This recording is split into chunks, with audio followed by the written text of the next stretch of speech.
105th commemoration of the Armenian Genocide event, which will be in the form of a Zoom discussion and panel. Our title is Armenian Genocide, Epidemics, and COVID-19. Of course, under the circumstances that the globe is living in, and we are all coming to you from our respective homes or offices, and we will be introducing to you to top-notch experts and speakers who will discuss and educate us on this solemn occasion.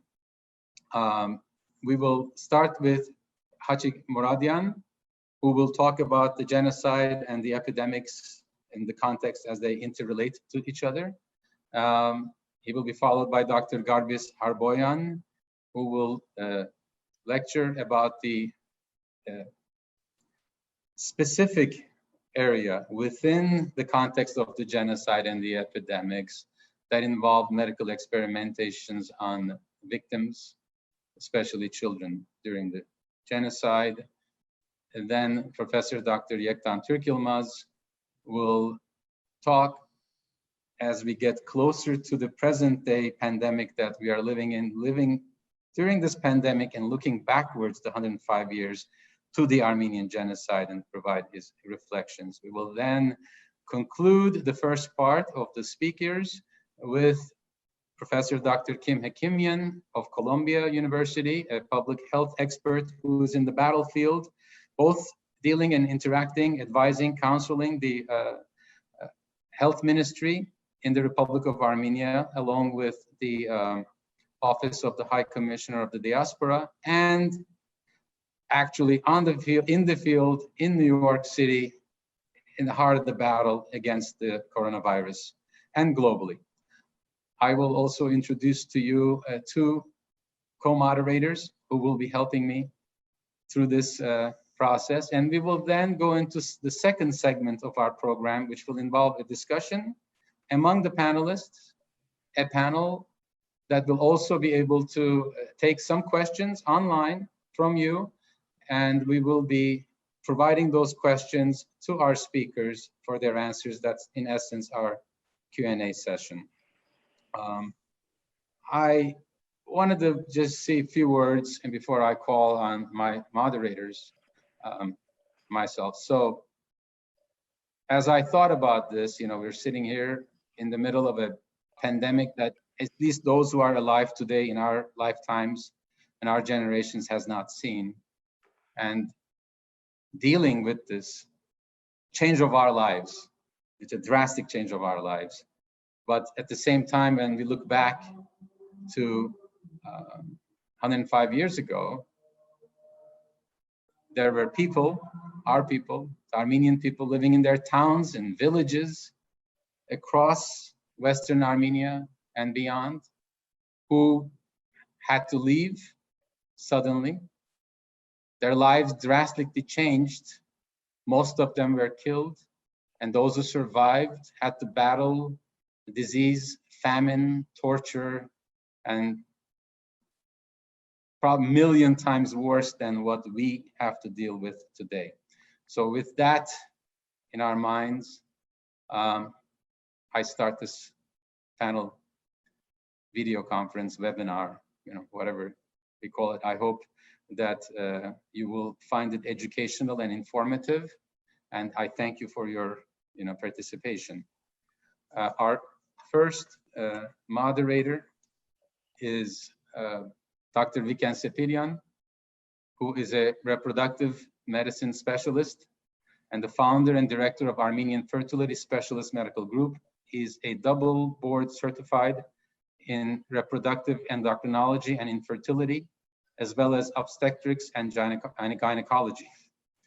Dr. Sepiryan, as I know him, has been an active member of the Armenian American Medical Society, holding multiple leadership positions. He is a past chairman of the organization, and he has also served as the chairman of the 11th Armenian Medical World Congress, and at the present time is the president of Armenian Medical International Congress, AMIC, a nonprofit organization with chapters all over the world. with the aim of coordinating global efforts in improving healthcare in Armenia. And I know Hamik, through his efforts, has been very actively involved in this battle that we are all waging against COVID-19. He is in constant contact with the health ministry in Armenia, with the Diaspora High Commissioner's office, and with doctors all over the world, educating each other, helping each other, assisting each other, and assisting us, those who are, their patients. So Dr. Sepilyan, welcome. Thank you, Edwin, very much for the kind introduction, as well as thank you for the OIA organization under your leadership for bringing us together under these, under these uncertain and troubling circumstances. I'd like to, really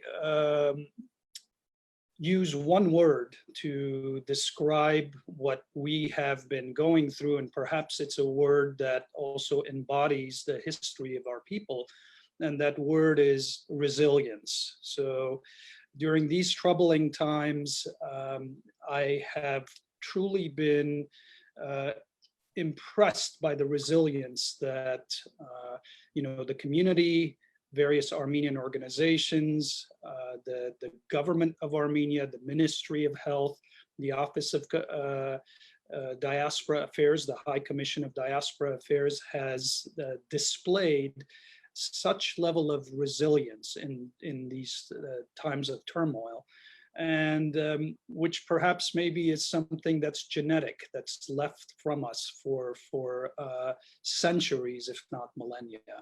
I look forward for the speakers. I look forward for these sessions in health, even though this pandemic is a healthcare issue. However, it goes way beyond healthcare. Thank you for the invitation to participate in this, to contribute to this. And I look forward for this distinguished panel of speakers as the afternoon goes on. Thank you, Dr. Sepilyan. I will now introduce and welcome our other co-moderator. First of all and foremost, a dear friend of mine. He is a former chairman of the Armenian Bar Association, currently co-chair of its Armenian Rights Watch Committee. He's a renowned criminal defense attorney. He has been a leader of Armenians in all aspects, but as in today's context, what I recall the most was his leadership as he chaired the committee that organized the 100th anniversary of the Armenian genocide in Los Angeles, the 165,000 person march, and one of our most memorable events as we continue to fight, as we continue our search for eternal justice for the genocide and to get global recognition. He, of course, he's also been a law professor. He serves on the Civil Service Commission of the city of Glendale and gives back to his community in all ways he can. I can go on and on and on, but Mr. Ghazarian, welcome. We want to hear from you.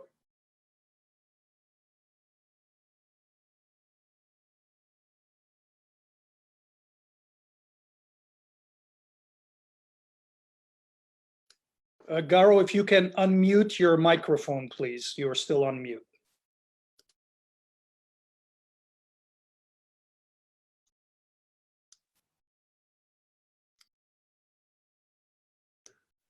Լսելի Հիմա, այո։ All right. Շատ շնորհակալ եմ Էդվին եւ իսկապես անգամ եւս հբարդ եմ քեզմով եւ Դոկտոր Սեպիլյանով. The two of you for years and years have been at the forefront.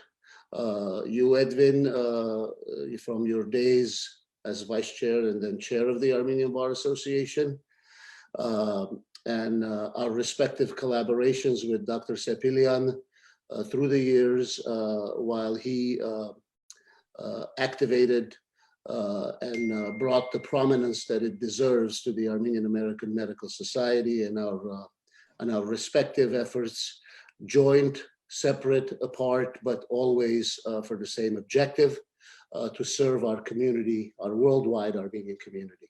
I want to say very briefly that yes, the centennial, the Harur Amyak, as we call it, Shat Hacho Harur Amyak Neshetsink, 166,000 plus people were on the streets of Los Angeles. Իսկապես միասնականության սիմվոլը որ գսեն, մենք այդտեղ ցույց տվենք համայն աշխարհին եւ մենք մեզի որ մեր գուսակցությունները, պատմական գուսակցությունները, մեր ազգային գազագերբությունները, եկեղեցիները, մշակութային հաստատությունները, երդասարտաց միությունները, բոլորը միասնաբար ինչ արդյունքի կգնան հասնել եւ հասցնել հայտարարը եւ ավասիկ 5 տարիների հետ այս համաճարակի կամ համավարակի ընթացքին during this pandemic we did it again, we as a community, and we surpassed all expectations. As you all know, and those of you who may not have known, the Los Angeles Armenian Genocide Commemoration Committee, which is made up of all of the Armenian traditional political parties, the churches, the youth organizations, the cultural associations, and the professional associations, including our Armenian Bar Association, the Armenian American Medical Society, the Unified Young Armenians, the Armenian Youth Federation, all of them coming together. They thought that we would pay back the American people who had come to the rescue of 132,000 orphans during the Armenian genocide. And the idea was to raise funds and feed 1.5 million needy Americans during this pandemic. Well, they not only met that goal, we not only met that goal as an Armenian community, we surpassed it 3 times over, with over 4.7 million meals secured. Turkey failed is a hashtag. Never again is a hashtag. But the hashtags that kind of describe and define what it means when we say Turkey failed and never again are hashtags like with our soldiers, hashtags like Artsakh strong, because to have soldiers you need a nation, and today we have not one but two governments, the Republic of Artsakh and Republic of Armenia, independent. When we say Artsakh strong, what we mean is what is the meaning behind Turkey failed. And today's program, and many programs like this, and the communities throughout the world, not just in Los Angeles or California, but everywhere from the Middle Eastern countries to the European countries to South American countries and North America and Canada and beyond. Of course, with Artsakh and Armenia as the center of our universe, we have shown that Turkey not only failed, that we have succeeded, and we will continue to succeed until there is a just reparations and compensation beyond recognition of the Armenian genocide. And I'm simply delighted to be with you and with so many others. If I was to list, I would be talking for hours. So thank you for having me. Thank you, Garo. Before we move on to our first speaker, I wanted to mention for our audience, one of the ground rules is that any questions you have, you can present that and pose it to us either through Q&A or through the chat room. And please feel free to do so throughout the conference, and we will do our best to get your questions answered.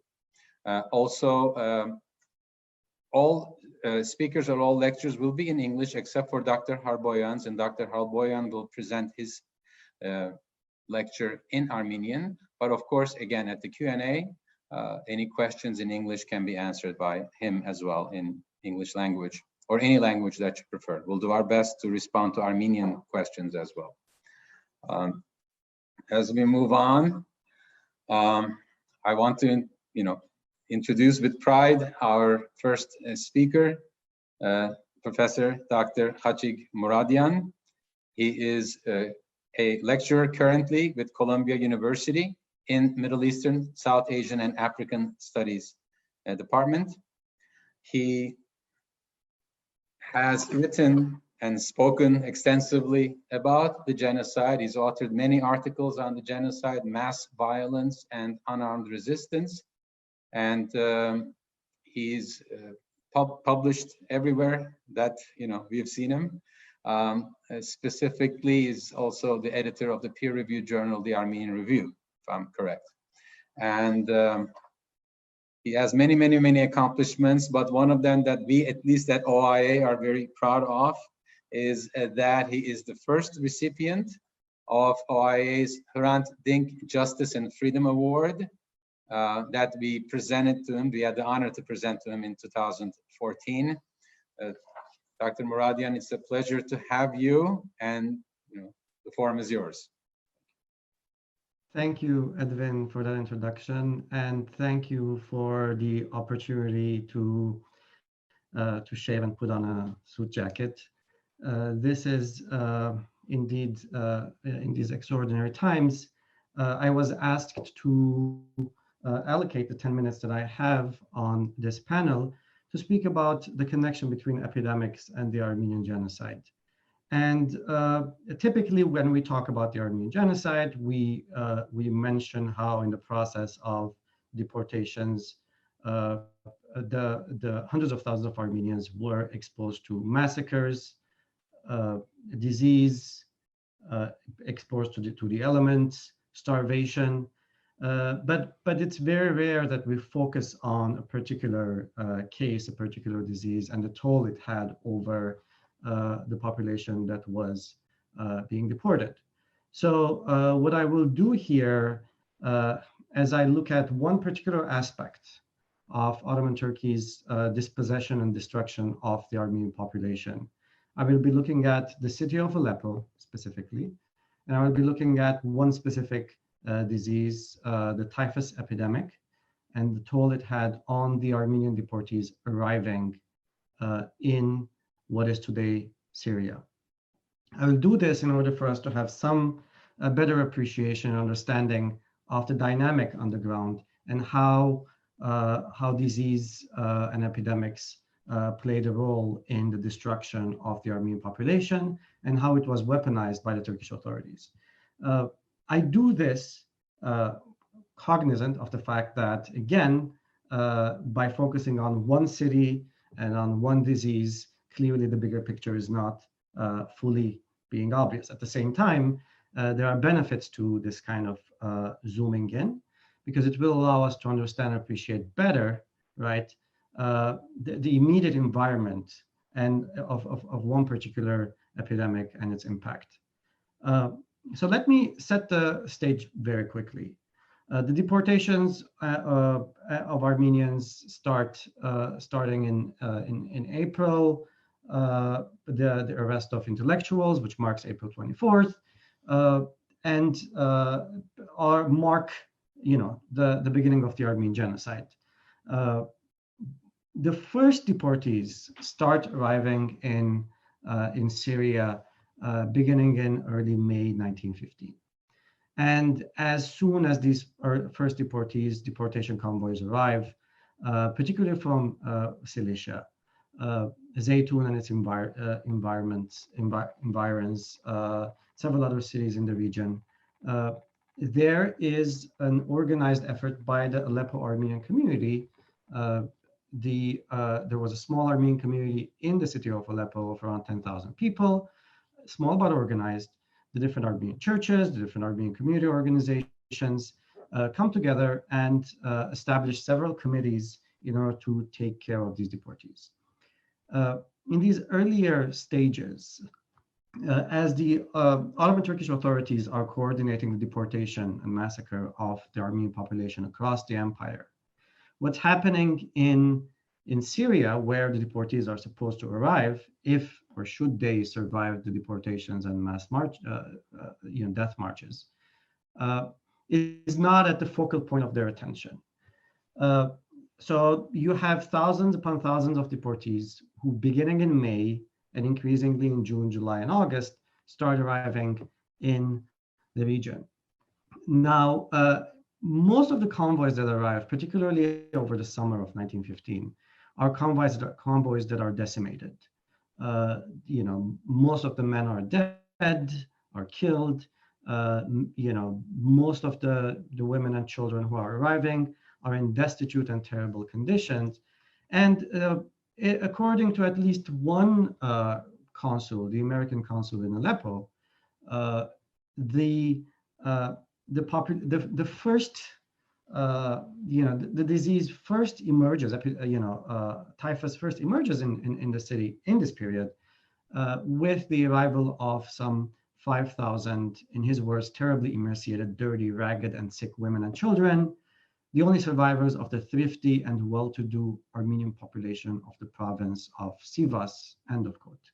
So this is where Jackson attributes the way, the spread of the disease and how it starts. Now, it's worth noting here that just a few words about a typhus epidemic. Typhus is transmitted via a vector. So you have lice, that is the main means of transmission, lice in the clothing and on the bodies of these deportees. Particularly when they are in close proximity, is the main mode of transmission. Again, is one of those diseases that moves from rodents to humans, and again, there's a vector that does this transmission. Under the conditions that the Armenian deportees were exposed to during the entire deportation process itself, as well as the environments in which they were forcibly placed. Created an atmosphere that made possible this kind of the spread of the disease in a very fast, quick manner. Just to give you an idea, within just a few weeks, Aleppo was in a situation of tremendous pressure. The disease was spreading among the deportees who were dying in the hundreds, but not only. So there was the population of Aleppo and the villages around it that also were affected by this. And this is important because, again, just like we have seen in many other cases in history and we see today, refugees bear the brunt of sometimes the hatred of the local population because of circumstances that are beyond their control. And this was also the case with the spread of typhus that many people blamed on the Armenian deportees arriving in Syria. Of course, the Armenians did not just pick up and come to Syria for no reason. They were on a death march, but that particular detail is lost on the people who are witnessing the arrival of the Armenians. So this plays an important role as well in the way in which the disease is perceived and the way in which the Ottoman Turkish authorities will weaponize the epidemic, the typhus epidemic, in order to essentially force Armenians into camps, internment camps, concentration camps, in order for them to die alone, making the case that leaving them in the city will ultimately lead to more and more locals being infected. So this is just a general context.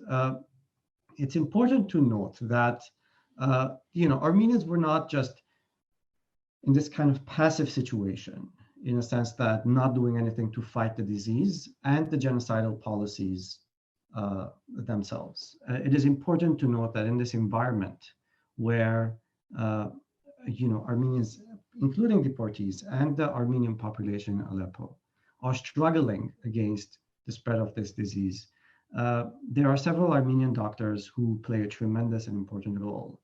Two names that come to mind are Doctors Khachik Bogosian and Toros Avajikian. Hagi Bogosian was among the Armenian intellectuals, doctors, leaders who were arrested on April 24 and the weeks that followed in Istanbul, in Constantinople, imprisoned in Ayas Chankara, and eventually is deported, eventually ends up in Aleppo.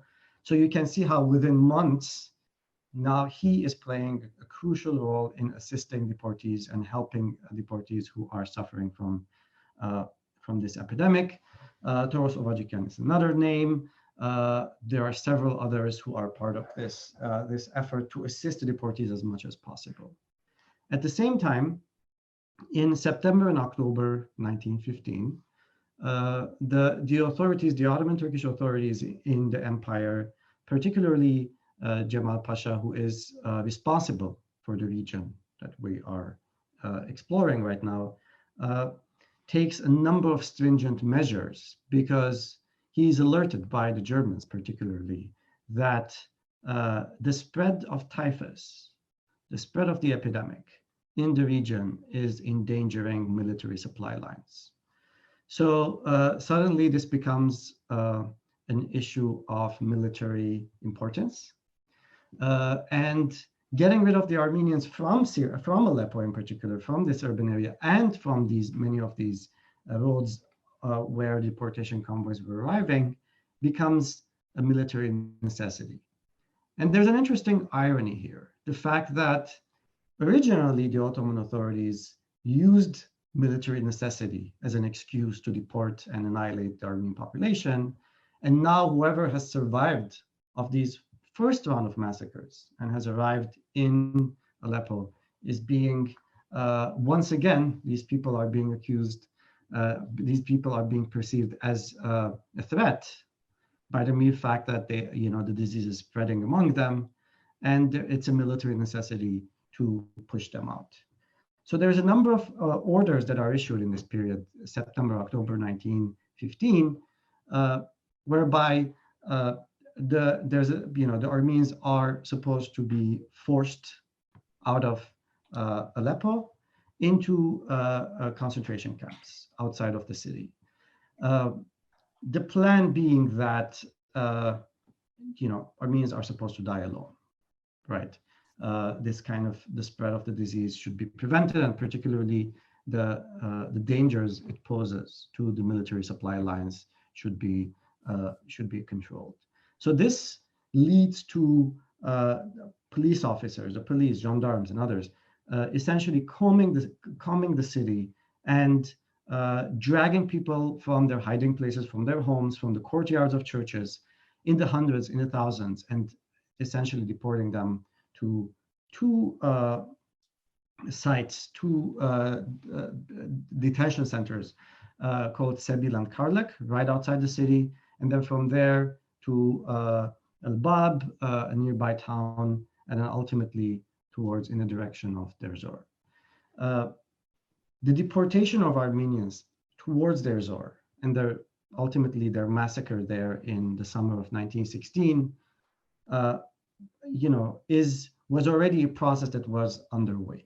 So Armenians were, as they arrived in Aleppo, gradually were being deported into Ras Al Ain, into Deir Zor, in the general direction along the Euphrates towards Deir Zor. What happens though is in September, October 1915, this process is accelerated because the usual process that was taking some time becomes a problem with the disease spreading so much among the population. So this is just to give a quick overview of what is happening to the Armenian population. So what happens is, at the same time, the Armenians who had the disease were all rounded up and placed in 3 locations that were supposed to be hospitals. And most of the deportees will identify this place as essentially a place where people went to die, right? Because of the way the disease spreads, there were ox carts that carried the dead, oftentimes without their clothes. Their clothes were burned typically in order to get rid of the lice, through the streets of Aleppo into the outskirts of the city and buried. And these are scenes that you see over and over again described in memoirs, described in accounts by the German Consul of Aleppo, the American Consul of Aleppo, and many other eyewitnesses. So this becomes a tremendous situation on the ground. The death of Armenians, apart from the massacres and exposure and etc., specifically from typhus, continues in the different camps where they are forced to outside of Aleppo, beginning from Sebil and Karlek, all the way into Bab, Mumbuj, and ultimately Ras Al Ain, Meskana, and Deir Zor. In Meskana alone, it's very likely that close to 1/10 of the entire population that had survived the initial round of massacres and arrived in Syria die in that camp, and a large number of them die of typhus.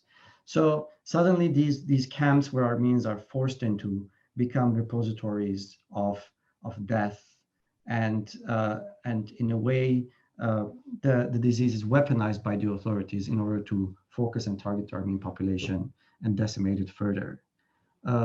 Ultimately, and I'm concluding here, by summer 1916, early summer 1916, many of these camps are going to be shut down, and the Armenian deportees are going to be forced again to be marched in the direction of further along the river into Deir Zor, and there will be horrendous massacres that will take place there, leading up to the outright massacre of a couple 100,000 Armenians who had survived this entire ordeal. But this is not just a story of destruction and death and murder and massacre and dispossession. This is also a story of resilience. We see over and over again, and my work focuses on this, tremendous efforts by Armenian deportees themselves and the Armenian community of Aleppo to organize and support and assist and help those who were sick, many of whom will die, but others will survive, will recover, and become part of this effort. We do know of, for example, Armenian nurses who end up,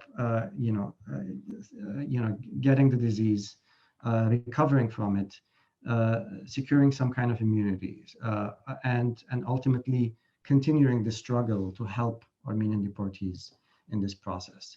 So the Armenian genocide, and while we're focusing on Syria here, the Armenian genocide is not a story of death and destruction. It is also the story of resisting this process of government-directed annihilation and massacre. Thank you. Thank you, Khachik, for that very enlightening presentation. I'm hoping that we'll have time after our remaining speakers, and I think we will, because I certainly have a couple of questions. So thank you again. Our next speaker is Dr. Garbis Harboyan. I looked at Dr. Harboyan's lifelong work, and I'll try and summarize it, though I don't know if it'll do justice to the doctor's service to the population of different countries throughout the globe, and especially to the Armenian communities.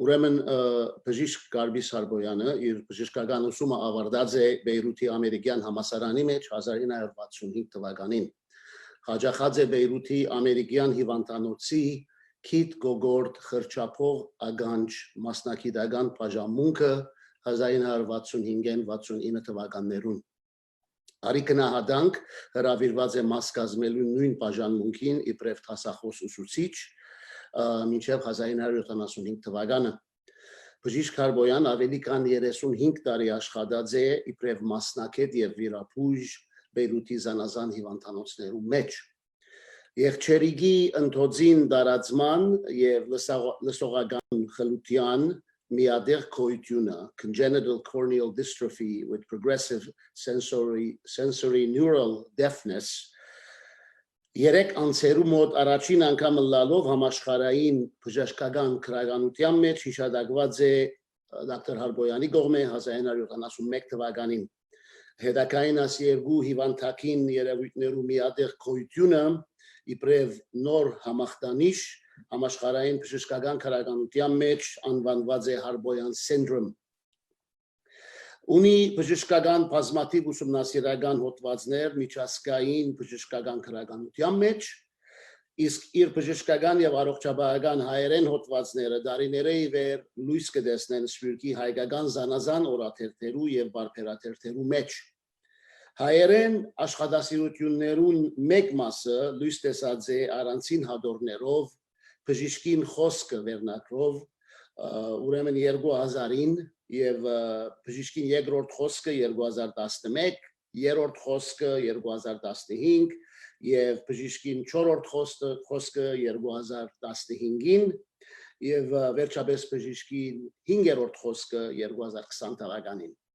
բժիշկ Գարբիս Հարբոյանը ուրալ գտնված է միշտ իր կորձուն մասնակցությունը բերած է ասկային հասարակական կյանքին մեջ ստանցնելով պատասխանատու պաշտոններ այստեղ գուզեմ նշել մի քանիները միայն ժամանակ շատ չխլելու համար բժիշկը եղած է Մեծիդան Գիլիկիո կաթողիկոսության ընդհանուր ժողովներու եւ կաթողիկոսական ընդրական ժողովի ադենաբեդ Լիբանանի հայոց թեմի ասկային երեսփոխան Կանադայի հայոց թեմի ասկային երեսփոխան եւ ասկային վարչության փոխադենաբեդ քաղաքական ժողովի եւ ուսումնական խորհրդի ադենաբեդ համասկայինի գետրոնական վարչության անդամ Լիբանանի շրջանային վարչության ադենաբեդ ու Կանադայի շրջանային վարչության անդամ ինչպես նաեւ Լիբանահայ բժշկական միության գործադիր վարչության անդամ Անհրաժարակած է խաչելության ճանապարհը եւ խաչելութենեն հարություն 2015 թվականին այս հադորները հայոց ցեղասպանության 100-ամյակի առիթով եւ հայ բժիշկներուն ադամնապուշներուն եւ թերակորզներուն ոտիսագանը հայկական ցեղասպանության ընթացքին հադորը 2018 թվականին ինչպես նաեւ խճանկարներ հայկական ցեղասպանութենեն հադորը 2019-ին Դարիներ շարունակ հայ հասարակական կյանքի եւ հատկապես համասկայինի ծիրի մեջ իր դարած աշխատանքին արի քնահանդանք բժիշկ Գարբիս Հարբոյանը համասկայինի շքանշանը ստացած է գետրոնական վարչության կողմէ 2009 թվականին նա նաեւ արժանացած է Կանադայի հայոց ասկային առաջնորդարանի ասկային եկեղեցական ծառայության Հովհան Մանտագունի շքանշանին 2015-ին Իսկ 22 հուլիս 2016-ին նա բարգեւադրված է նաև Ջինիշյան Ցերնարգի Բեյրութի գետրոնի տնօրենության կողմէ քնահանդանք հուշադախտակով Բեյրութի խորհրդատու հանձնախումբի մեջ իր բազմամյա ծառայության համար եւ վերջապես բժիշկ Հարբոյանը 26 հունվար այս տարի 2020-ին բարգեւադրված է նաև նորին Սուրբ Օզություն դերդեր Արամ առաջին կաթողիկոսին կողմէ Կաթողիկոսության Գիլիգյան ասպետի շքանշանով հբարդեմ ծեր ծառայության համար եւ օրինագելի աշխատանք դարածեք սիրելի դոկտոր ուրեմն հրամեցեք Շնորհակալ եմ Էդգար Գարո I will talk about the pandemics in general that occurred during the genocide. I will talk in Armenian, so let me start. Համաշխարհային առաջին պատերազմեն առաջ եւ պատերազմի ընթացքին Օսմանյան պետության ընկերային կայքամին հետևանքով եւ պետության առողջապահական պայմաններու չկայության պատճառով ինչպես նաեւ պետության անհոգության ու անպատրաստի ծլալուն հետևանքով զանազան վարագի հիվանդություններ համաճարակի ծավով ողողած են երկրին բոլոր տարածքները եւ ամբողջ Օսմանյան բանակը Այս վարագի հիվանդությունները ունեցած են գործանարար եւ կանտիչ հետևանքներ ամեն կողմ եւ ժողովրդի բոլոր զանգվածներու մեջ հատկապես երկրին հայ, հույն, հրյա, արաբ եւ ալավի փոքրամասնություններու մեջ Հայկական ցեղասպանության ընթացքին Հայ քաղաքականները եւ հավաքավայրերը գտնված են առողջապահական չափազանց վատ պայմաններու մեջ եւ հոն փուն տրված են դարբեր համաճարակներ Հայ քաղաքականները այս վադարողջ քաղաքականներու մեջ ենթարկված են թուրք իշխանության կողմէ դիմումնավոր եւ ձեռագրված սովի անօթության եւ չրազուրգումի։ Քաղաքական ժողովուրդը զրկված է առողջապահական նվազագույն պայմաններեն։ Անոնք մակարած են առանց ըմբերի ճուրի եւ սննդեղենի, ավարած են հնամեշ եւ բادرդած վրաններու դակ, չեն ունեցած նույնիսկ նախնական փանիկները, լվացարանները, շրջապատված են ջահիջներով, որոնք բխտած են ջանջերով, մժեղներով եւ զանազան այլ տեսակի միջատներով։ Ոչ լոդությունը եղած է համատարած եւ բնական երևույթ։ Անոնք չեն վայելած բժշկական նվազագույն խնամք։ Բժիշկները անկդանելի եղած են ամեն կողմ, ոչ մեկ տեղ եւ ոչ մեկ թարման հիվանդներու բարակային։ Անոնց ճակատագիրը հասնված է Աստուծո գարկատրության։ Այս համաճարակները դարբեր շրջաններու մեջ իրակորձած են իրենց քանթիչ աշխուժությունը համացային շրջաններու եղանակային դարբերություններում։ Յուրաքանչյուր շրջանի մեջ գերազանցած է որոշ հիվանդությունը, օրինակ բանարյան բացահայտ եղած է դակ կլիմայական պայմաններու մեջ, տայֆուսը ցուրտ եւ խոնավ պայմաններու մեջ, իսկ դիզենտերին աղդոտ ճուրերով ողողված շրջաններու մեջ եւ ջահիջներով շրջապատված վայրերու մեջ։ Հայ քաղաքականները իրենց տեղափոխություններու ընթացքին վայելած են այս եղանակային եւ կլիմայական փոփոխություններու պատճառով ամեն տեսակի համաճարակներ։ Այս համաճարակները հնցած են դարեսներն ու մանուկները, մամիկներն ու դադիկները առանց խդուրության։ Անոթի ու ծարավ հայ քաղաքականները դարձած են վարագիրներ, carriers, եւ պատրաստ վարագելու իրենց անմիջական հարազատ շրջապատը։ Անոնք ապրած են վրաններու մեջ դիզված ու նեխած տիակներու հետ։ Զանազան վարագիչ հիվանդություններ համաճարակի ծովով խլած են շատ մեծ թիվով հայ քաղաքականներուն եւ որբերուն կյանքը։ Ճշգրիտ թիվեր չունինք, սակայն 100,000-ավոր հայեր մահացած են այս համաճարակներու ընթացքին Օսմանյան պետության սահմաններեն ներս եւ թե դուրս, հատկապես Սուրիա, Իրաք, Լիբանան, Բաղեստին, Հունաստան, Հայաստան եւ Եգիպտոս։ Նշանակալից եղած են տայֆոիդի, տայֆուսի, գրտնվող դենտի, այսինքն recurrent fever-ի, դիզենտերիի, մալարիայի, քոլերայի, ձաղգախտի, smallpox-ի եւ տրակոմայի համաճարակները։ Հայ քաղաքական ժողովրդի սրտաջմլիկ կացություններու գողքին անտին Բոսոյ եւ Օսմանյան պետության զանազան քաղաքներու մեջ հայ բժիշկները, գեղագործները եւ ադամնապուժները իրենց բարդատիր զինվորական ծառայության ընթացքին աքսորավայրերու, բանդերու կամ իրենց աշխատած հիվանդանոցներու մեջ վարակված են ժանդախտե։ Անոնց շատերը մակարել է եւ մահացու ժանդախտի դեմ մահացած են եւ միացած են հայ ժողովրդի նահատակ բաղանքին։ Իմ ուսումնասիրություններուս համաձայն Բոսո եւ կավարներու մեջ ժանդախտե մահացած են 79 բժիշկ, ադամնապուժ եւ տեղագործ։ Ցեղասպանության ընթացքին հայերու վրա բծավոր դենտ, այսինքն տայֆուսի հիվանդության շրջիկի փորձառություններու մասին գրնանք հաստատել հետևյալ մանրամասնությունները։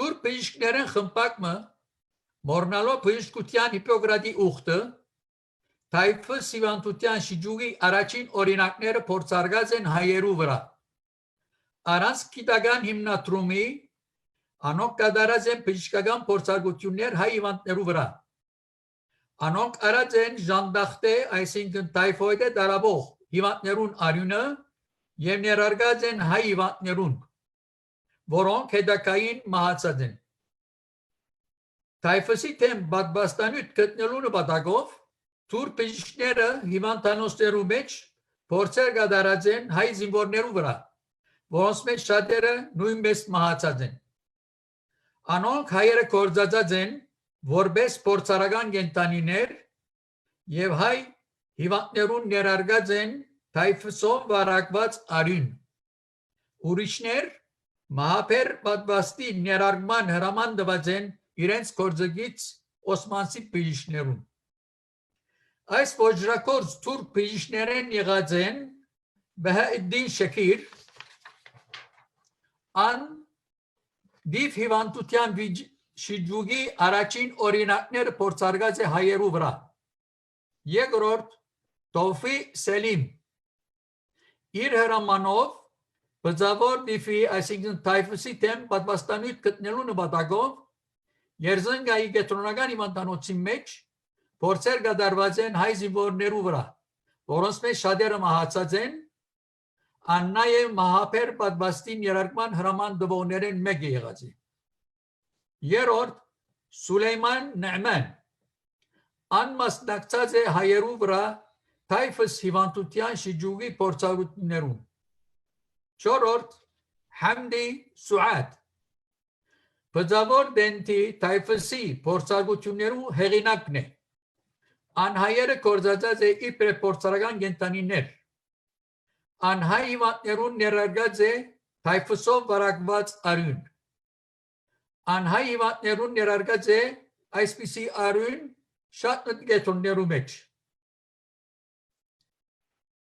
Այսօր Թուրքիո մեջ Համդի Սուադը գահամարվի թրկական մարեապանության հիմնադիրը եւ անոր նվիրված է Բոլսո Իշադագի դուն տանկարանը։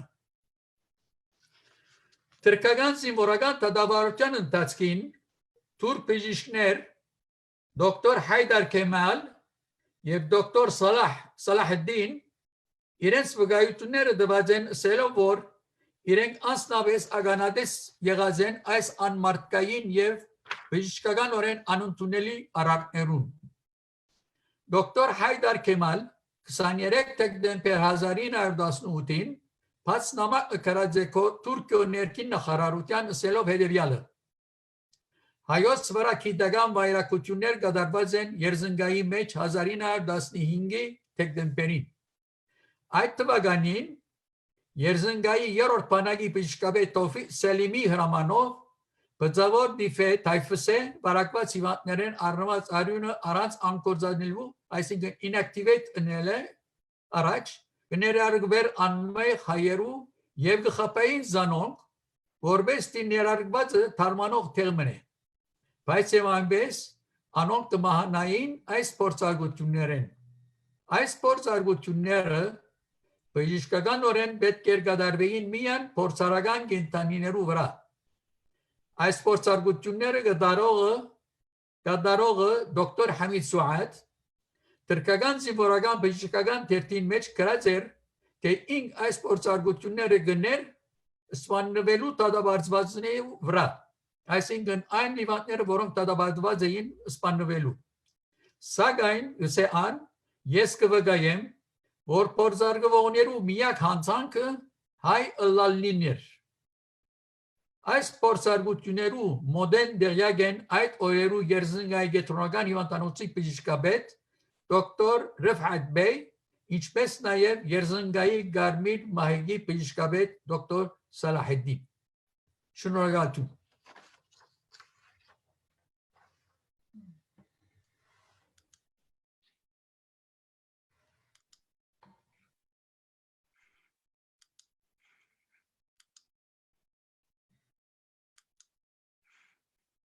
Hi.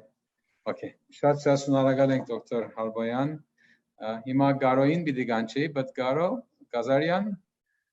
I can't get on the air. Let me see.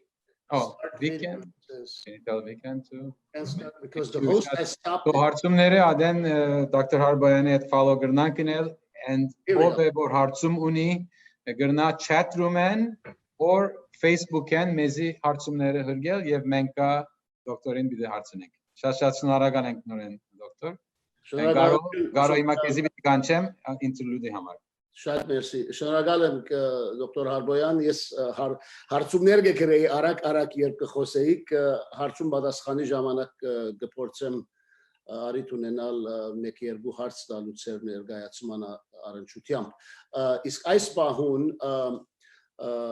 գուզեմ ասել, որ երբ քիչ առաջ սկիզբը ասի այս hashtag-ներու մասին Turkey failed եւ այլն, Turkey failed Թուրքիան ցախողեցավ այդ արդահայտության լավագույն օրինակներեն մշակութային առումով մեր այսօրվա հadoop հյուրն է իմ սիրելի ընկերս բոլորին սիրելին Հարութ Փամբուկյանը, ինչպես բոլորս գիտենք, Հարութ Փամբուկյանը Հայաստան ծնած է եւ ջանցված է երասակ տարիքեն իբր ցախ Հարութ, սակայն 1975-ին սովետական Հայաստանեն քաղտելով Լիբանան մնացած է դարիմը, որտեղ ես արիթ ունեցա ծանոթանալու, ինձ մեծ էր, բայց շատ ավելի մտերիմ էր բոլորի հետ, ինչպես միշտ հիմայալ, եւ անգեյետ Միացյալ Նահանգներ հաստատված է։ Հարութ Փամբուկյանը հոմանիշն է Թուրքիո ցախողության իր մշակույթով եւ իր երանթով, դաղանթով եւ հայկական ոգիով։ Ուրեմն հբարդ եմ, որ արիթ ունենք Հարութին լսելու, եթե կարելի է այս պահին միացնենք Հարութին։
Okay, well, thank you, very much to our dear friend Harut Pamukchian for his special performance, and we will hear from him one more time. And with the goosebumps, I will, before I call the next speaker, as I listen to Dr. Hachik Muradian talk about Aleppo and the conditions, I thought of something and I want to share it to put it in proper context. A quote from Peter Balakian's great book, The Burning Tigris. Someone who was helping a German businessman named August Bernau, who was one of the assistants to the Consul General in Aleppo of the United States that was referenced by Dr. Muradian, Jesse Jackson. This is what he wrote. As on the gates of hell of Dante, the following should be written at the entrance of these accursed encampments. You who enter, leave all hopes, feeling that what he had seen and heard surpasses all imagination. And he underscored, I thought I was passing through a part of hell. Everywhere it is the same governmental barbarism, which aims at the systematic annihilation through starvation of the survivors of the Armenian nation in Turkey. Everywhere the same bestial inhumanity on the part of these executioners and the same tortures undergone by these victims all along the Euphrates from Meskene to Deir Zor. With that, I will now call our third speaker, another good friend of our people and personally. Professor Dr. Yektan Türk Yılmaz received his PhD from Duke University Department of Cultural Anthropology. He taught courses at University of Cyprus, Sabancı, Bilgi, Duke, California State Universities, addressing the debates around the notions of collective violence, memory making, and reconciliation, and politics of music. He is working on his book manuscript based on his dissertation, Rethinking Genocide, Violence and Victimhood in Eastern Anatolia, 1913 to 1915, that addresses the conflict in Eastern Anatolia in the early 20th century and the memory politics around it. He has been 2014-15 EU-ME Fellow and returned as EU-ME Fellow for academic years 17-18, 18-19, and presently, that's the Europe and the Middle East. He's based in Berlin, and he's associated with the Freie Universität Berlin, Free University of Berlin, Friedrich Meinecke Institute. Dr. Türk Yılmaz, welcome, and we would like to hear your perspectives as we sit today and looking back 105 years. Thank you very much, Edwin, for your introduction. I would also thank Organization of Istanbul Armenians for the invitation. It's a great honor for me being with you, commemorating the victims and survivors of the genocide. Today I will try to kind of look back to the days of genocide from our dire times today, at the midst of the global pandemic. So let me start with the genocide. I'm sure all our listeners already know about this, but just a general framework. Armenian genocide is one of the most horrifying tragedies of the 20th century. Within a year, over 1 million Ottoman Armenians, amounting to more than 20% of the Armenian population in the world, was decimated by the Committee of Union and Progress government in the Ottoman Empire. On April 24th, 1950, the government rounded up around 250 Armenian notables, intellectuals, clergymen, and political leaders in Istanbul. They were moved and incarcerated in Central Anatolia. Only a handful survived. Finally, on May 29, 1915, the government passed the infamous temporary law of deportation, Tehcir Kanunu. The law made no explicit mention of Armenians, yet the target was apparent. The final destination for the forced deportees was Deir ez-Zor, in what is today eastern Syria by the Euphrates.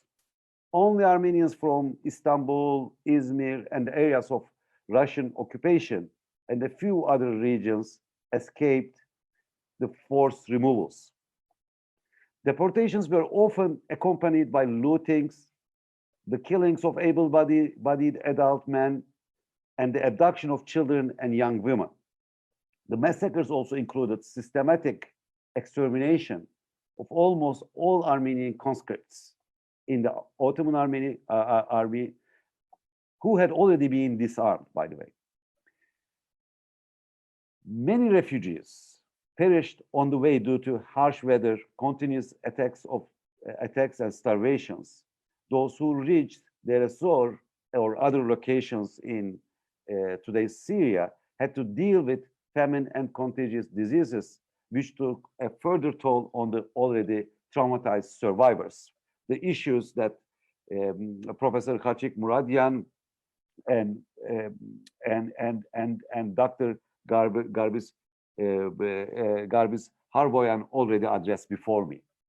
So by the end of 1916, thousands of years of Armenian presence in the Ottoman eastern provinces, areas which many geographers and historians called historic Armenia or the Armenian plateau, was virtually extinguished.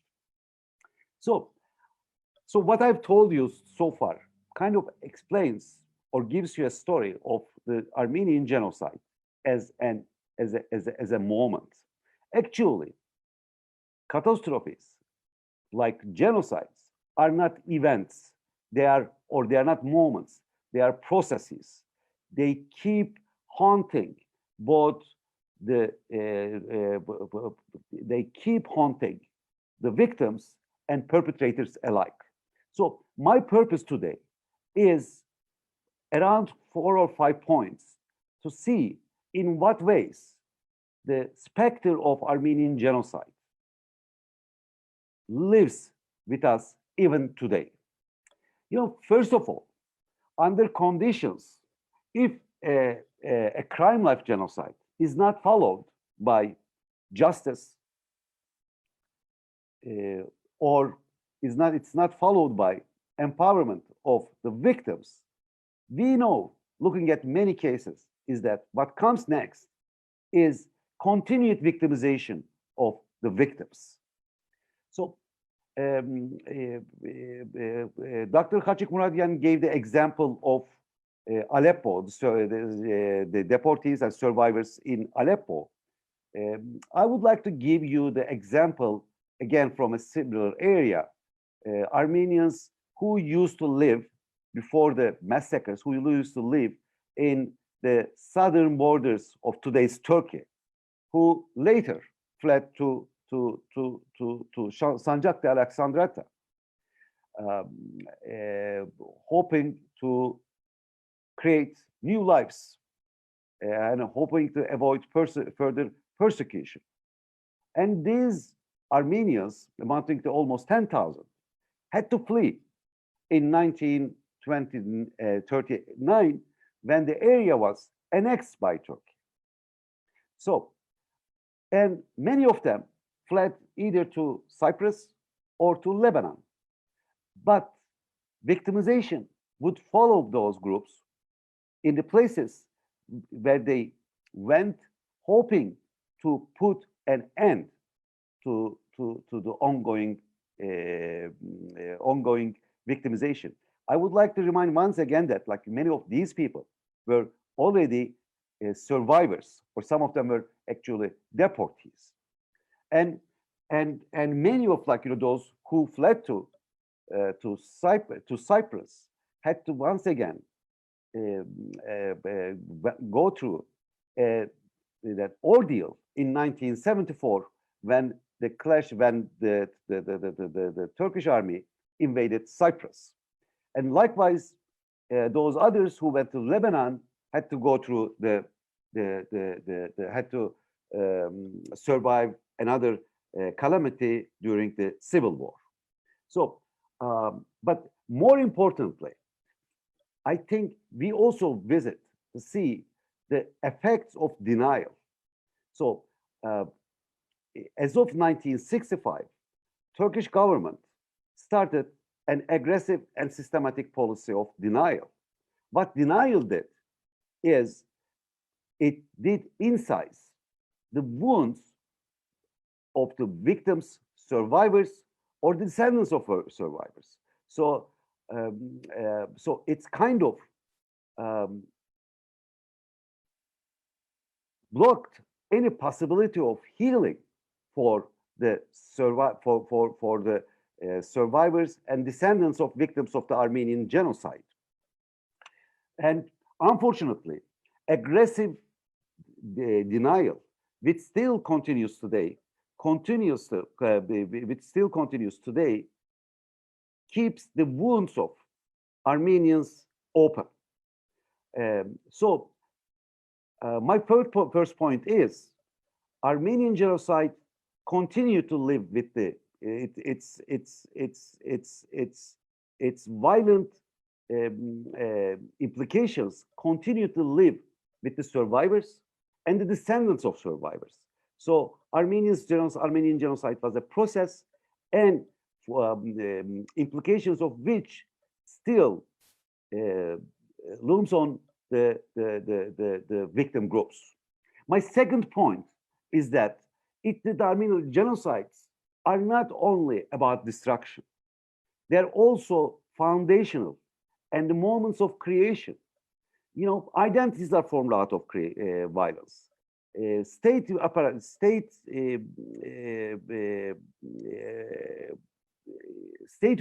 are born out of violence, and it wouldn't be it wouldn't be an exaggeration to say that Armenian genocide was a foundational moment for the Turkish state and Turkish nation and Turkish national identity, and more importantly, the injustice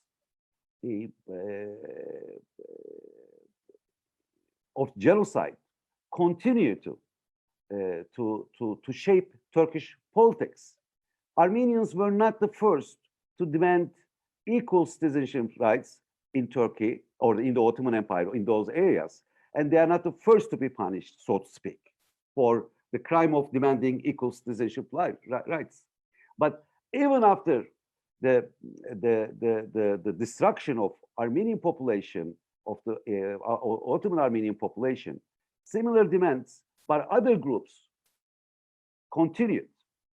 Namely, if I were to give a couple of names, by Kurds, by Alevis, and by other groups in Turkey. And so the memory of genocide or the curse of the genocide continued to haunt the country and its politics up to today. And a third point, a third observation about genocide, if we put the genocide in the broader context of Middle East, the genocide was not only about the killing of Armenians. We know that Assyrians as well as Yazidis were also the victims of the genocide. If we take a broader perspective, broader trajectory, we see that Armenian genocide, ex post facto, we can locate it as a major moment in the process of de-Christianization of the Middle East. Let me just give you one example. By 1900, the Christian population of the Middle East, the entire broader Middle East area, was over 20%. And until a couple of years ago, the estimates were below 5%. And if we look at the Armenian, the areas especially that Armenians used to live, I think we would get even a bigger, even more extreme figures here. So And likewise, like Armenians, the other groups like Assyrians and Yazidis continue to be targets of discrimination and persecutions at various occasions over time. And my fourth point is that that Armenian genocide was also a watershed in this entire process of de-Christianization, and also an important, I think, historical moment in the creation of the ongoing crisis, never-ending crisis, which turned it into a total conflagration, especially since 2011, when the civil war in Syria began. And again, the curse of the genocide, this time, or the specter of genocide, showed its ugly face only a few years ago in Shengal against Yazidis. So it is a moment when you see that, like it's another moment when you see that if vulnerable groups are not empowered, what comes next is their repeat victimization or repeat persecution. My fifth point is I mean, I just want to now end with with some ideas looking at the moment of genocide or the process of genocide from the days of the influenza for the pandemic. Dr. Viken Serpilian mentioned used the term resilience, and Mr. Garo Ghazarian emphasized that the perpetrators, repeatedly emphasized that the perpetrators could not succeed in their aims. And Dr. Khachik Muradian reminded us that genocide was not only about the destruction of Armenians and other groups by the perpetrators, but it was also a process of resistance, perseverance, and rebuilding the Armenian communities. If we think about the COVID-19 pandemic, I kind of see it as a moment of reality check for our civilization, in the sense that over the past 3 decades, I think humanity is becoming increasingly concerned about the new and approaching catastrophe that would likely have impact on entire humanity. That is true. That is the climate crisis. So, and likewise, many genocide scholars or many scholars who do work on conflict point at likelihood that new forms of genocide or new forms of catastrophes might emerge in the context of this new catastrophe, that climate change or climate crisis that the humanity is facing. And I think Armenian genocide teaches us important lessons about how to deal with crisis and how to survive a catastrophe. And I just want to add that to the examples of that Dr. Muradian gave, that is the examples of solidarity. I would like to remember today Armenians who resisted, especially in one, and managed to survive. So if I look at Armenian genocide from today, I also see the hope that like Armenian survivors did, like many resistors did, that we can resist, we can rebuild lives through by building solidarity, and we can, so that we do not let the calamity take over us. Thank you very much.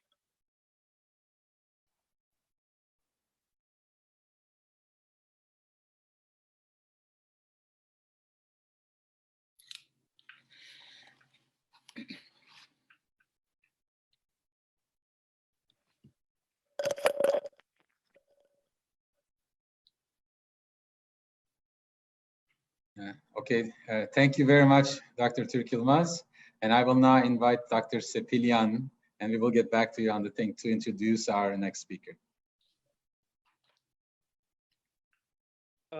Thank you, Edwin, for, again, involving this very, very distinguished panel, for this event. Our next speaker is Dr. Kim Hekimyan. Dr. Hekimyan is an assistant professor of nutrition and pediatrics and is on the faculty at the Institute of Human Nutrition at Columbia University. And she is associate director of the program in education in global and population health at Columbia Medical School. For many years, Dr. Hekimyan has been very, very instrumental and been involved and has taught at the American University of Armenia School of Public Health and served as the associate director of the Masters of Public Health program and the director of the Center for Health Services and Research in Armenia. Dr. Hekimyan is a member of one of our AMIC's affiliate organizations, APO, the Armenian American Healthcare Professional Organization in the tri-state area in New York. And during this pandemic era, APO has been extremely instrumental in disseminating accurate information from top-level experts from the epicenter, the global epicenter of this COVID pandemic. Dr. Hekimyan has been participating and giving updates on a weekly basis to participants from all over the world. She also has been very active in uniting various non-governmental organizations in the tri-state area in collaborating and synchronizing their efforts towards their activities in our homelands in Armenia, focusing on capacity building rather than charitable work. She truly has been a great role model for many of us, including myself. And it truly is my distinguished honor to ask Dr. Hekimyan to this podium on this platform. So Dr. Hekimyan, please take over the screen and deliver your remarks. Thank you. Thank you very much, Vika, and thank you to Edwin for organizing this event and for inviting me to speak. I want to clarify very assertively and briefly that I do not speak for the Armenian government, nor am I advising them. I just am an admirer of the work that they've done in the pandemic, and I'm happy to share those impressions with your audience. And also, I am not on any front line. I'm working remotely from my home office as I am here today. I have had the privilege of being able to work remotely since the start of the pandemic here in New York City. So I just wanted to clarify that. I decided to share a few slides with the audience because I think that they are illustrative of some of the impressions that I have.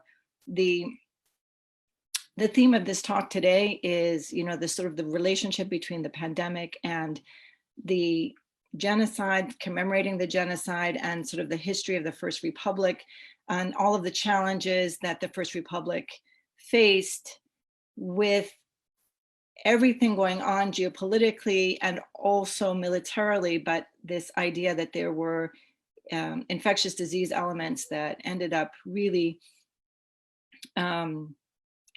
affecting all of the refugee population and their vulnerable state is something that I think history hasn't spent as much time on. And I'm glad to see that the speakers today were highlighting those issues. Obviously, Armenia has changed significantly, and the pandemic that we're facing today, there's a night and day difference in their capacity to handle it. And I would actually argue that Armenia is doing a phenomenal job with the leadership of the Ministry of Health and this their abilities to meet the needs of their population as best they can, given their resources for COVID-19. So if you'll allow me, I'm just going to share a few slides to go through that.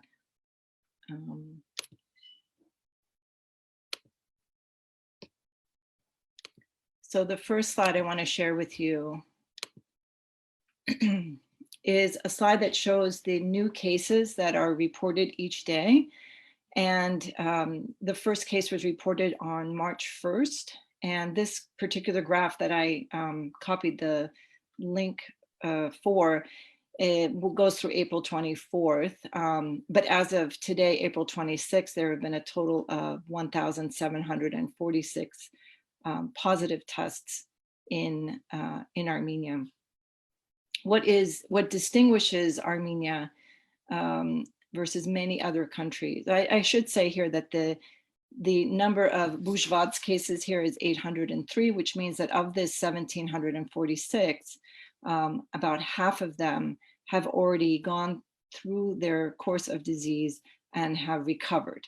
So they have less than 800 active cases right now.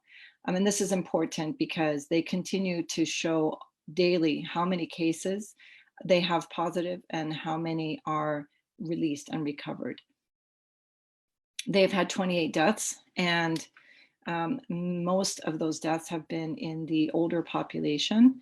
The reason I want to show this slide is because the transparency with which Armenia is transmitting their daily new cases has been very impressive, and I think has gone a long way to engaging the population in trusting the information that they're seeing about the cases and where they are. This is another infographic that you can see. There are COVID-19 updates daily and a number of different sources in Armenia and in the Armenian language. So this is the one for today on April 26th. And if I talk about Armenia's COVID-19 capacity, I'd like to talk about this in terms of what we've been hearing on the news about what it means to have the public health capacity to manage the pandemic and what you need to sort of allow for the loosening of social distancing policies. So here I have testing, monitoring, quarantine, which is something unique in Armenia, hospital capacity, and then public health communications capacity. In terms of testing, Armenia is currently testing somewhere between 700 and 1,200 tests per day. They have the capacity to test about 1,000 per day, and they have not yet, their testing capacity is considered good for the infection rate in their country. And I'm going to show you a slide on that in a second. Monitoring and quarantining is something that's done very differently in Armenia. And it is considered one of the strengths of the country's handling of the disease. So people who test positive are put into quarantine in hotels, and all of their stay, their hotel stay, their food, and all their medical care is covered by the government. So there is no COVID-19 expense that is out of pocket for the population. The quarantining allows the positive case and their immediate primary contacts to be monitored. And as soon as the need arises for hospitalization, that transfer happens. So between the hospitals and the quarantines, they have still enough capacity to meet the needs of those newly infected cases. The hospital capacity, they also have sufficient capacity. They are excuse me, they're treating all of the COVID-19 patients at an infectious disease hospital in Yerevan. And then they built very quickly, in the course of maybe 10 days, they built an additional number of units to be able to increase their capacity sufficiently. And they have not yet even they've not even used half of their capacity. So they have a lot of capacity still for hospitalization of COVID-19 patients. And then public health communication, I put one photo here. There is a number of public service announcements that have been created and disseminated throughout the population to talk about the best means for infection control and to engender the trust of the population that data is being transmitted in a transparent way. Again, trusting the health authorities that are in the lead is crucial to any strategy for infection control. And this effort is led by Arsen Torosyan, who is the Minister of Health, but he also has a great team around him of people who have training in public health and who have the abilities to understand evidence-based policymaking decisions. This photo on the right that I include is a photo from a video that talks about the restaurants that are involved in Armenia, the restaurants that are making the food for the people who are in the hotels who are COVID positive or are the primary contacts for the people who are COVID positive.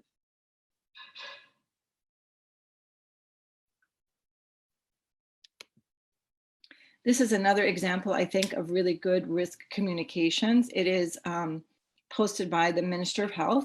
This was a while ago. I think he has a new one, but this is as of April 17th. And he's using data to, I think he uses data well to communicate that though there are cases and new cases each day, and Armenia has not had a consistent 14-day decrease in their new cases, the rate at which the cases are doubling is, at this point on April 17th, was 17 days, which means that the acceleration of new cases has in fact slowed.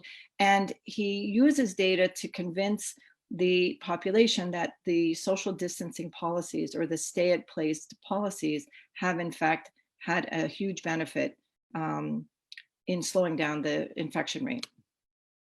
Now, I just want to switch to New York City for a moment and just show you that the way we also display data is similar.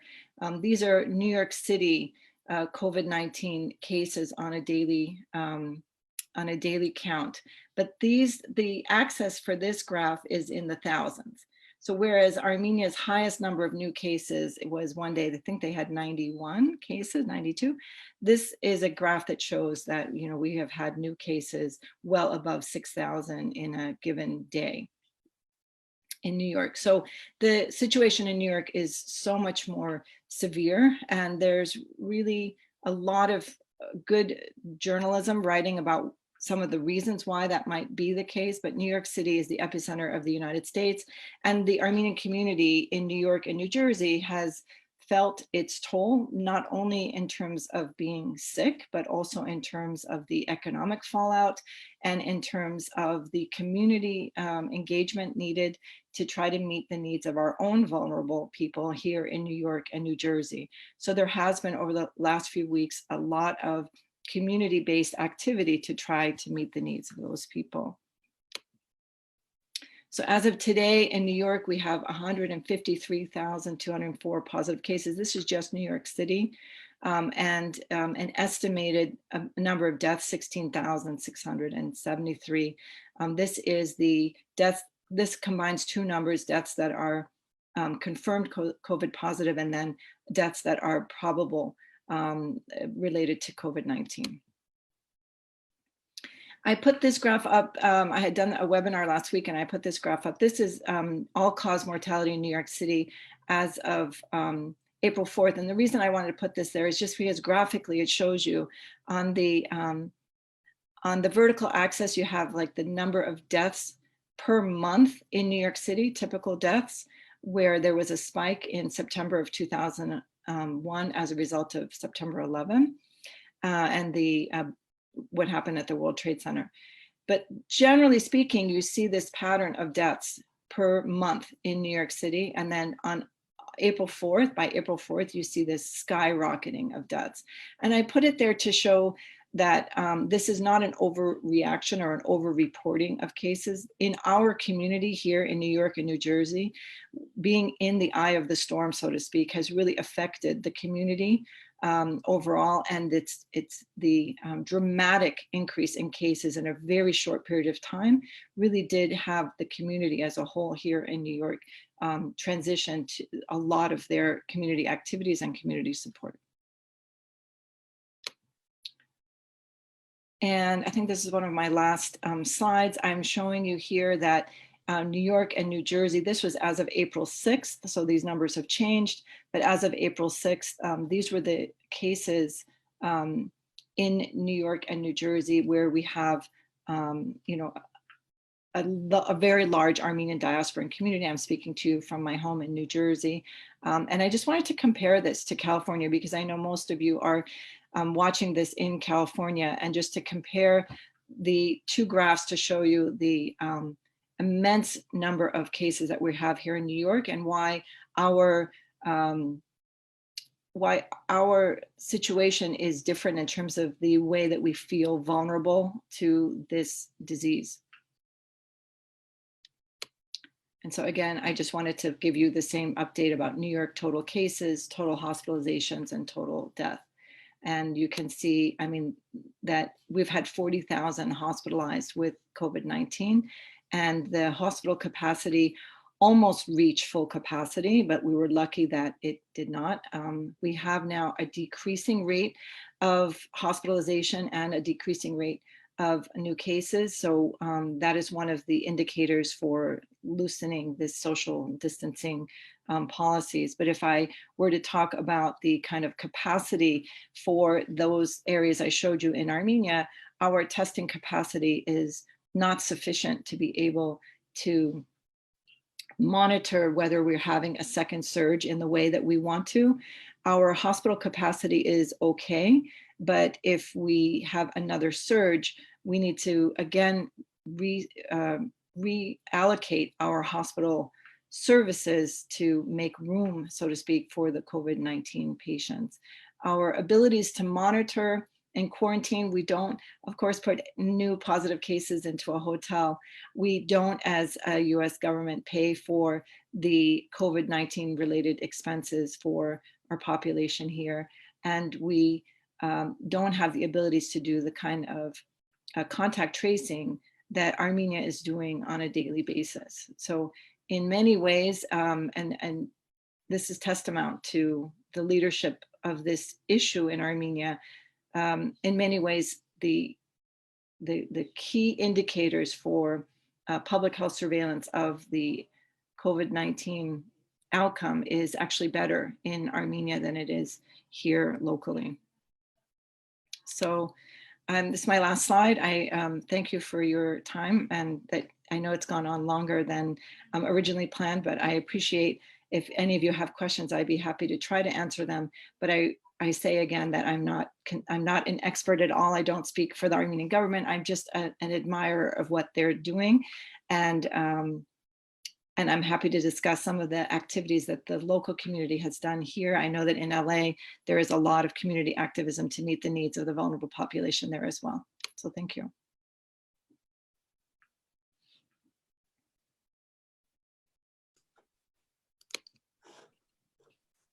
Thank you, Dr. Hakimian, for that really informative update on what's happening really in Armenia and what's become the epicenter of the global pandemic in Armenia. Edwin?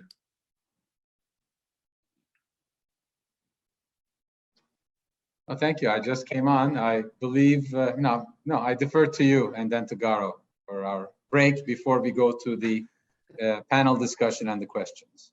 So Dr.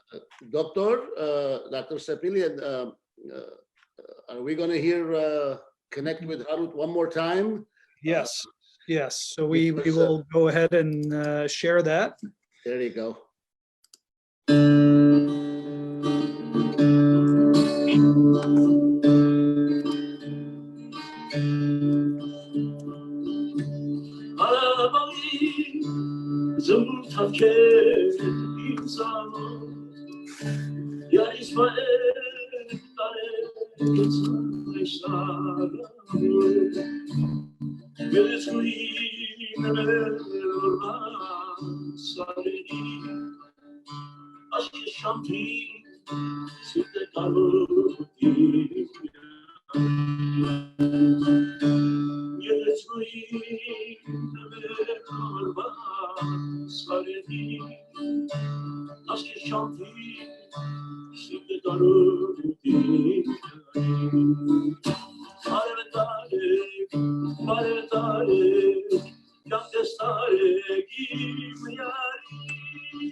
Well, that's Harut for you.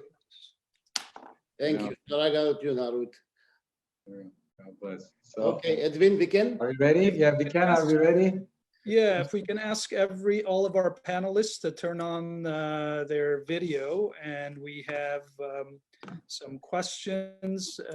We would like to encourage everybody to submit your questions in the Q&A section. You may do so in English or in Armenian.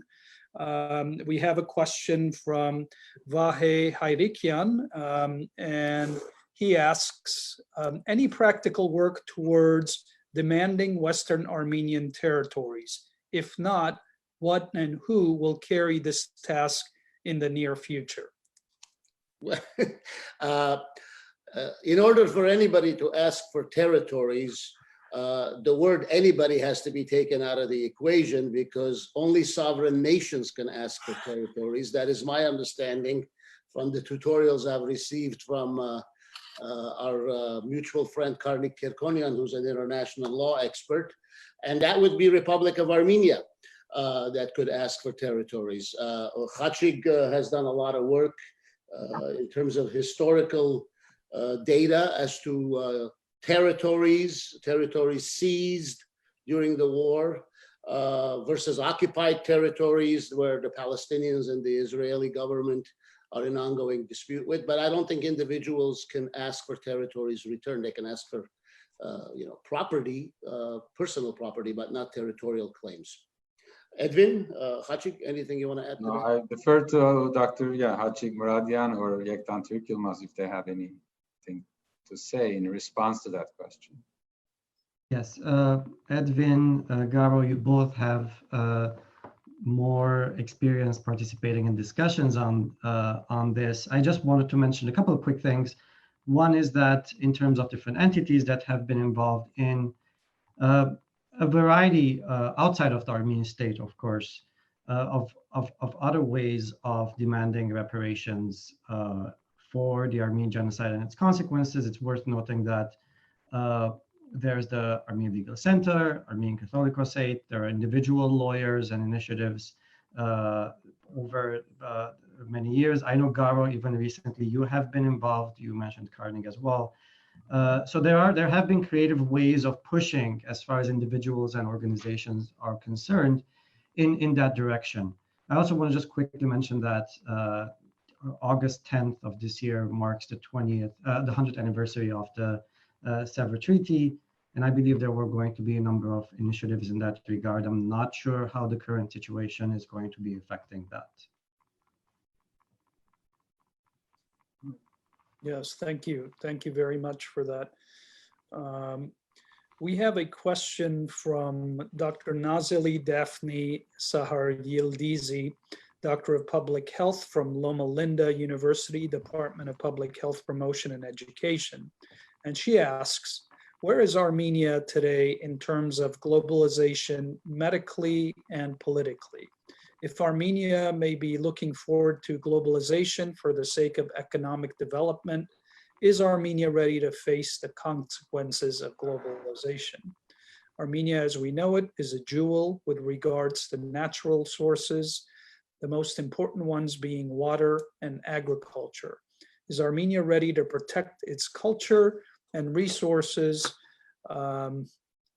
and medical system without introducing foreign vaccination rules and genetically modified agricultural practices, imposing certain health threats which are debatable among scientific communities, specifically pertaining to the inconsistency the WHO has displayed over the years?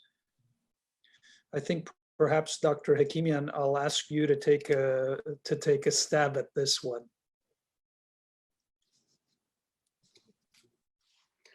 I think that. Thank you, Viken. Thanks for passing that. Well, I mean, thanks for the question. It's a very, very broad question. I'm not going to be able to answer that. And again, just to remind the audience I don't at all speak for the Armenian government. I think that that we all know and understand that tourism is one of Armenia's largest economic drivers, and that Armenia has participated in the movement of globalization, and that movement of globalization has been positive for Armenia's economy and other areas of growth.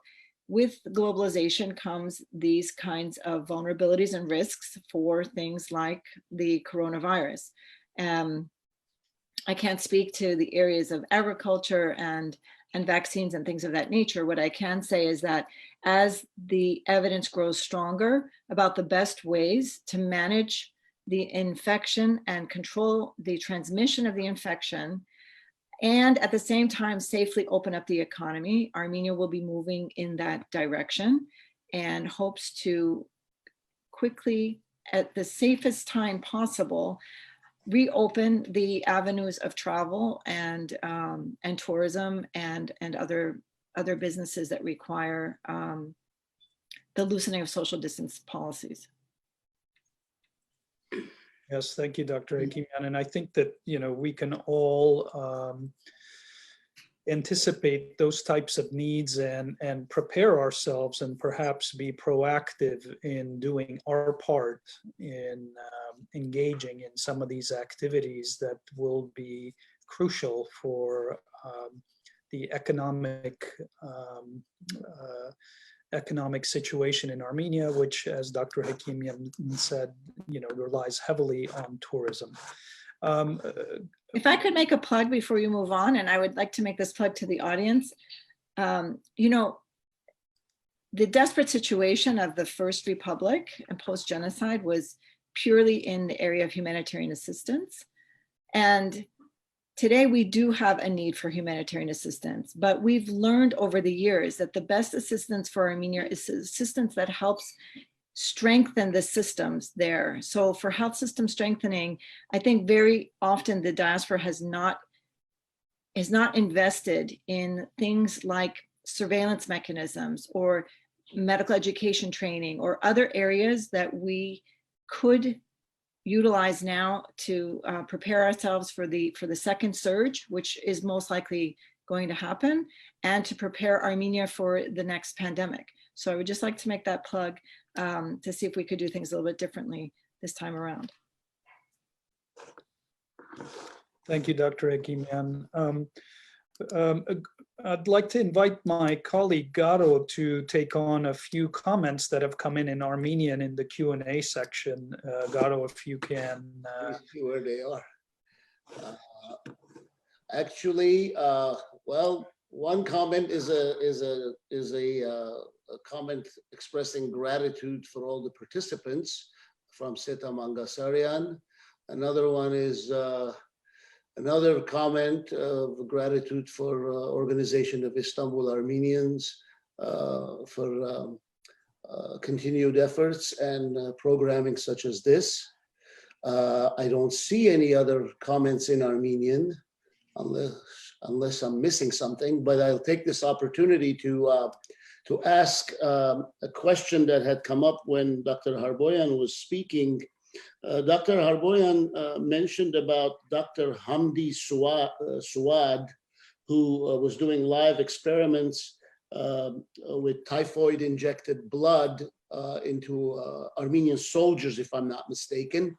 And then Dr. Tugesikvor answer Իրանունով թանկարան մը հիմնած են Իստանբուլի մեջ եւ գբadvեն իրեն իբր հիմնադիրը ինչի այդ մեկը չհասկացա ինչի Իրանունով այսօր թանկարանը գոյություն ունի բոլցո մեջ այսինքն զինք բադված են այսօր ներկա իշխանությունը բադված են զինք թանկարանի անունը Իրանով որոշած են Okay. այսինքն հադակ մնա իրեն I'll translate that, please. For okay, so you heard the first part of what I was referring to. The doctor in his presentation spoke about Dr. Hamdi Suad, who was doing live experiments on Armenian soldiers, I presume in the Ottoman army, that were in part of the Ottoman army conscripts. And he said that today there is a museum that is named after him in Bolis. Dr. Hamdi Suad. So that's what I wanted to know.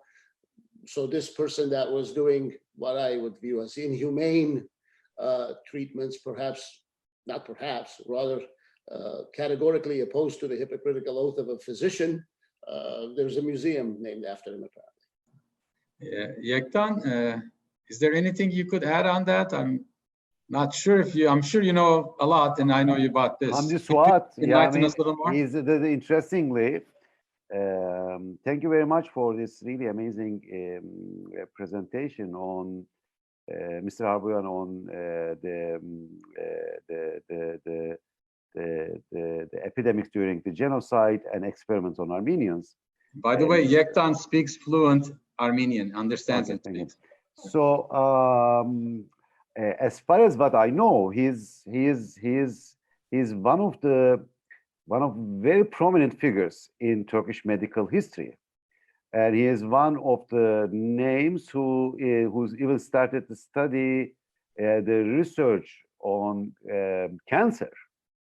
I mean, you know, to sum it up, I mean, he is not any medical person. He is a very important, very respected, so to speak, figure, important, prominent figure in the history of medicine in Turkey. Was he tried in 1919 or no? Was he? No, I don't think so. No, he's not been, huh? Okay. I don't think so. Go ahead, Dr. Sepilian. We'll return back to you. Yeah, so there's a question from Shahan Avedyan, and the question is, how is the response for COVID-19 in Armenia in comparison to its neighbors? Hi, I suppose you want me to answer that question. So I mean, there are the interaction between the Ministry of Health of Armenia and the Ministry of Health in Georgia has been ongoing and consistent from the very beginning of the pandemic to coordinate border crossings and testing for border crossings. Georgia has reported fewer cases than in Armenia. Importantly, Armenia made a decision very early on when they had their first, when Iran had their first cluster of cases. Armenia made a decision that though they closed their borders, they gave the right of every Armenian citizen to return. And so when Armenian citizens returned, there were cases among those who traveled in from other countries, and that may account for some of the differential in cases. Azerbaijan is reporting about the same number of cases as Armenia, but again, I don't know anything about how testing and monitoring is going on there. And Dr. Hakimian, there's a follow-up question, and the question is regarding the deaths, the number of deaths that have been reported. Are they mostly in Yerevan? So the deaths are mostly in Yerevan, as the cases are mostly in Yerevan, but at this point there are cases in every one of the Mars, every one of the provinces in Armenia. And I forgot to mention that there are 9 confirmed cases in Artsakh as well. And all of the provinces and Artsakh are following the social distancing. No, they have governance to support social distancing or physical distancing policies. This is hard to carry out in many aspects of society there. And it really relies on people's vigilance and human behavior in order to slow the transmission in these areas, but mostly in Yerevan, yes. Dr. Sepilian, may I ask a question? Of course. Yeah, because switching, I want to address this to Dr. Hachik Muradian, and also derivatively as a second follow-up, if need be, to Dr. Yektan Türkilmaz.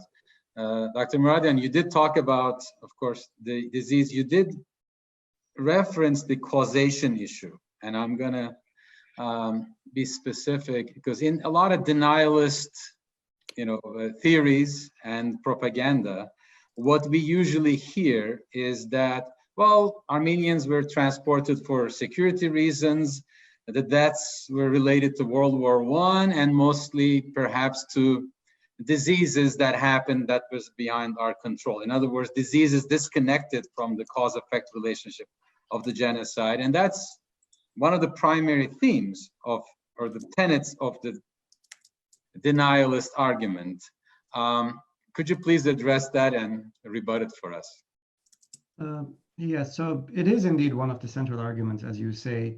A couple of things here. The first is that there's 2 components to it. The first is the fact that, unlike a bulk of the population of the Ottoman Empire, of course, there are many groups there was a lot of population movements, displacement, other communities were severely affected, but there's a distinction that needs to be made between people suffering the consequences of the war, whether it's disease, starvation, etc., in an environment that they're familiar with, as opposed to people being marched under harsh conditions, massacres, starvation, being exposed to the elements and being exposed to disease in those kinds of conditions. Not to mention the fact that, finding themselves in extremely hostile environments, like the Syrian desert, or in areas where they don't speak the language. It's worth noting that we're talking about Syria.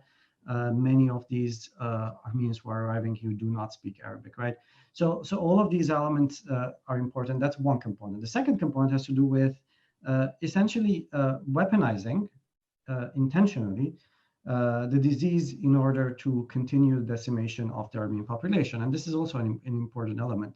So the Ottoman authorities were not simply, letting the Armenians die. They were in fact pushing the Armenian population into areas, concentrating them in these camps that would become repositories of just death and the spread of the disease. I gave the example of Meskene. You read a quote from Bernau about comparing Meskene to hell. It is that kind of environment, and it's worth thinking about in both regards. So not just in terms of there being a central centrally coordinated plan of destruction through massacre, but also, whenever these opportunities are arising, you see a weaponization of disease as well. Okay, thank you. Yeah, I think this is a great question, and I would like to once again quote Dr. Harboyan. When we talk about epidemics, contagious diseases, it was not only Armenians for sure, and there was a widespread contagious diseases also within the army. I know the case of Erzurum. By December 1914, daily hundreds of soldiers were dying. And then also that, but if you look at, figures, not only, but before that, let me say this, both, if you look at, why these happen, I mean, it's not that, diseases are not just biological events. They are very social, and they have a serious social and political dimensions. So not everyone is equally vulnerable to disease or pandemic. So what the government did is its decisions made certain groups more vulnerable to epidemics or contagious diseases. I mean, it's their decision to be in the war without much preparation, of course, created this a catastrophic situation for the army, and their decision to exterminate Armenians, to force them out of their homes, made them vulnerable. I mean, Khachik's work is a great example. I would also want to cite Vahed Tashchian's work, for example, where he shows that, I mean, there is contagious diseases, but not every community suffers the same amount. You see that Armenians suffer definitely more than other groups, for example, Arabs already living in those areas. So these all, tells us that, these are not natural processes. These are all have to do with political choices, decisions made by the governments, and their consequences.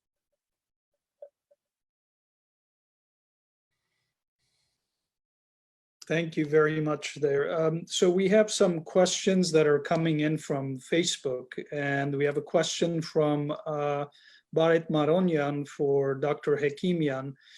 On a scale of 1 to 10, how would you rate the effective efforts of the following countries and their efforts on fighting COVID-19?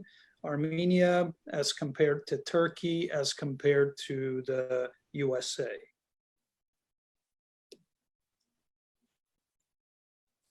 Thank you, Barit. I'm not in a position to expertly answer that question. What I can say is that what I can say about Armenia in terms of answering that question is the types of communication and public health communication and messaging that came out from Armenia from their very first case, which they learned about on, I think, February 29th, March 1st, is it's a huge contrast to the type of public health risk communication that came out from the federal governments of the United States and from Turkey. So I can't give a rating or a scale. What I can say is that future historians who are interested in this issue will be writing the history books looking at the kinds of decisions that were made along a timeline, a temporal timeline, from when we first knew about this new disease. And I think that they will help us clarify when these history books are written, which countries took better governance early on. And I would hope that Armenia would do well in that comparison of those 3 countries. Indeed, yes. Thank you, Dr. Hekimian, and thank you, Barit, for your question. We do have a question from Salpia Karagian to Dr. Harboyan. And her question is, where can we read more about the diseases that the Armenian genocide survivors faced? there are many references, many books. For example, I have, there is Melanie Schultz-Danielian in her 2014 article, which is, I'm quoting, Diseases and Health, Public Health, Ottoman Empire, Middle East. This is the name of his study, her study. And in her writing, he quotes and says, there are at entrance of a heap of dead bodies laid unburied in the immediate neighborhood of the tents of those who were down with virulent dysentery. The filth in and around these tents was something undescribable. On one single day, the burial committee buried as many as 580 bodies.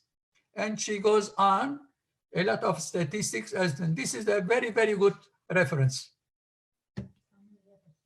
Thank you. The name, of course, the author is Melanie Schultz-Danielian. I just want to jump in case, you know, I may be wrong, but you may be too humble to say it. But Dr. Harboyan, I believe you've written books about that topic. Is that correct?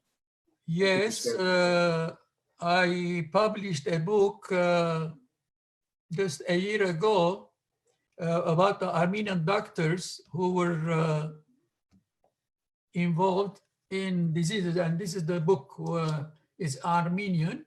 It's titled Հայբժիշկներու, Ադանապուժներու, Տեղակորձներու, Ոտիսագանը հայկական ցեղասպանության, Odyssey of the Armenian doctors, pharmacists, and dentists during the Armenian genocide. I found in all Ottoman Empire around 497 Armenian doctors. Among those 497 doctors, 316 were killed by the Turkish during the genocide. 79 doctors had the typhus or the typhoid, and they died because of the typhus or the typhoid. And 97 doctors were escaped, and they left the country, and they went all over the world, scattered, as we see, as we know. So 16% of those doctors were dead because of the typhus or the typhoid. So now I imagine if 16% of the doctors were dead because of the typhus or the typhoid, and those doctors were working in the hospitals, imagine if we say that during the genocide, there were in the Ottoman Empire 2 million Armenians, what would be the percentage of the people who died from the typhus, typhoid, malaria, or all other diseases? Most probably there were more than 300 or 400,000 Armenians killed from those diseases. I want to, if you permit me, to mention few references or quotations because of the pandemics during the genocide. The Henry Morgantown, the American Amerigazi Tespana, I have written in Armenian, so I will tell in Armenian. Charti orerun, this is a quotation from Henry Morgantown. Charti orerun boso mech haydararaze ink sova anotutiunu çerazırgumu yevaragi çamarajara kivantutunere gdirabedin ampoç Osmanyan bedutyan mech. Yemasnavarobes haygagan kahtagayanneru mech. Jandaxtı, tayfoydu, hamadarazer ampoç Osmanyan bedutyan mech. Nansene Gse Hazarավոր մանուկներ մահացան անօտուտենե զարավե եւ արագի չիվանտությունները ամբողջ տարածության ընթացքին։ Armen Wegner մանուկները լալով դիչալով գմերնեին անօտուտենե զարավուտը եւ վարագի չիվանտությունները։ Maria Jacobson, հազարավոր հայմանուկներ մահացան չկավորութենե, անոտութենե և զանազան դեսագի համաճարակներ են։ Սիմոն Վրացյան և Ալեքսանդր Խադիսյան կսած են 1918-ին ամառվա և աշնան եղանակներուն Հայաստան ենթարկված է քոլերայի համաճարակին։ Կառավարություն ամեն միջոց դիմաց է պայքարելու համար այս համաճարակներուն, սակայն ցախողած են։ Եվ ծմրան եղանակին թայֆուսի համաճարակը ընտարացած է ամբողջ Հայաստանի մեջ, որ խլած է հազարավոր հայերու կյանքը։ 1919-ի առաջին 4 ամիսներուն մեծ թիվով հայեր մահացած են, մոտավորապես ժողովրդին 16 առ 100-ը։ Թայֆուսի համաճարակը նկատված էր այդ օրերուն գադարյալ աղետմը։ Քոլերայի և թայֆուսի համաճարակներու հիմնական պատճառ նկատված է հայ քաղաքականներուն մեծ թիվով կուտակումը ամբողջ Հայաստանի մեջ։ Եվ ասեմ թե թայֆուսի անշուշտ մահացան այդ օրերուն Արամ Մանուկյանը և Ռոստոմը։ Երկուքն ալ թայֆուսի բերակվեցան և երկուքն ալ մահացան այդ պատճառով։ Thank you, Dr. Harboyan. We have a question. It's coming from Montreal, from Zavin Zakarian. Question to Dr. Turk Yilmaz. The Armenian genocide issue puts Armenians and Turks on opposite sides of the debate. For many Armenians, this is a personal and moral issue seeking justice. However, the justice part of the Armenians also implies the inclusion of the return of lost land and property. For Turks, this is an issue of land loss and potentially very dangerous for Turkey. You, as a Turkish historian, how do you see this two conflicting parties approach and resolve this subject? Thank you very much. Let me begin with a disclaimer like Dr. Hekimyan. I'm not in a position to talk on behalf of Turks or Turkish state, Turkish government, any Turkish party involved in this conflict. But yes, actually, it is. We are at a point that Turkey is way away from any point of reconciliation, retribution, redress. I mean, these are, I think, unfortunately, we are very away from that point. But I mean, and a question of justice. I keep using the term justice, but by justice I mean empowerment of the victim group and their normalization, or they are becoming unmarked. To the level, I mean, just empowerment, their empowerment, at least to the point that a Vanetsi Armenian walks in the streets of Van as an unmarked person. This is, I think, but otherwise, justice after genocide, a perfect justice. I mean, what kind of justice can you expect? I mean, first of all, an ideal justice is not even possible. Regarding the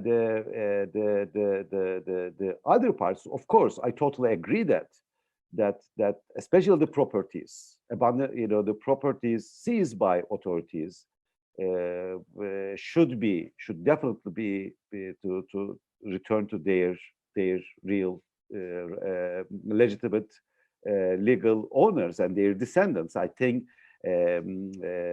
Edwin, I mean, there have been several cases, though unsuccessful, but I think beyond and above all, what we desperately need at this point, not only for the Armenian victims, but also I try to mention, refer to I try to point out that, I mean, the kind of conflict or the catastrophe we are talking about today is not a history in the region. I mean, Turkey has a big Kurdish problem. Turkey is is again, once again, in very, let's say, adventurous policies abroad. So what we need for justice, but also to prevent further catastrophes happening in the country and in the area, is an immediate recognition of genocide before all. I think that would be the first and most important step, if that's by any means a question, answer to your question. Thank you. Sure. It's okay. Yes, go ahead, Edwin. I think just was gonna just say, okay, follow up on this justice thing, and I'll return to you, Dr. Sepilian, for like one final question, and then we can wrap up our conference. But what I heard from Dr. Türkilmaz, and Agaro may join on this as well, just as someone who's worked on trying to get justice, at least through courts. We know how important it is that there is a governmental level recognition that it was a legal act of genocide. And having 2/3 of the United States government now on board, because until then we haven't, and the courts have said, federal courts in the United States said, well, the United States government doesn't speak and doesn't find genocide. We as courts cannot make that legal finding. And that's very important. We don't have time for that, but like genocide, for example, would not have any statute of limitations. So there's a lot of justice that can be pursued, not subject to the time limitations. And now the United States Senate and the House having passed resolutions almost unanimously is very critical on this progress. Future cases may have a different, venture. And of course, the important one is the executive branch, and one day we will get it. So anyone who thinks the recognition is just a vain effort and it's not going anywhere, it is legally significant. That's all I have to say. And if Garo wants to say anything, then we'll go back to Dr. Sepilian. It is legally significant. I don't know if, is my microphone off? Yeah, it is significant. And I dare say that the courts have not had the fortitude to do what's right. It's not that because our government hasn't decided. They've turned this whole issue into a political question, and as a result of that, punted it as though it's a politics versus history. History, they say, is written by victors. Well, we won, okay? We are still here, and we're gonna write that last chapter of history one way or another. I'm confident of that. I am very confident that we're gonna write that last chapter. That's all I'll say. Dr. Sepilian, one last question, please. We have one last question here. Is that we have seen photos of Armenian survivors and refugees lining the square or Harabarag in Yerevan in the immediate post-genocide period and at the time of the establishment of the First Republic. Could one of the panelists comment about the typhoid and other contagious disease prevailing among the population in the First Republic on the heels of the genocide, and what may be known about the nature of the Armenian government's response and impact in combating the disease during those times? May I comment? Yes. During those days, of course, as I mentioned, there were thousands and thousands of catastrophes. Among them was one of the pandemic of typhus and typhoid and other diseases. So the government was ready to take care of all those patients. It was the first few months of independence, so they could not manage, and the result was the death of thousands. More than 200,000 deaths were mentioned only in Yerevan or around Yerevan. So the government was not ready at that time to take care. It was the first few months of independence, so there was no possibility to take care of all of those possible. Hospitals were not ready.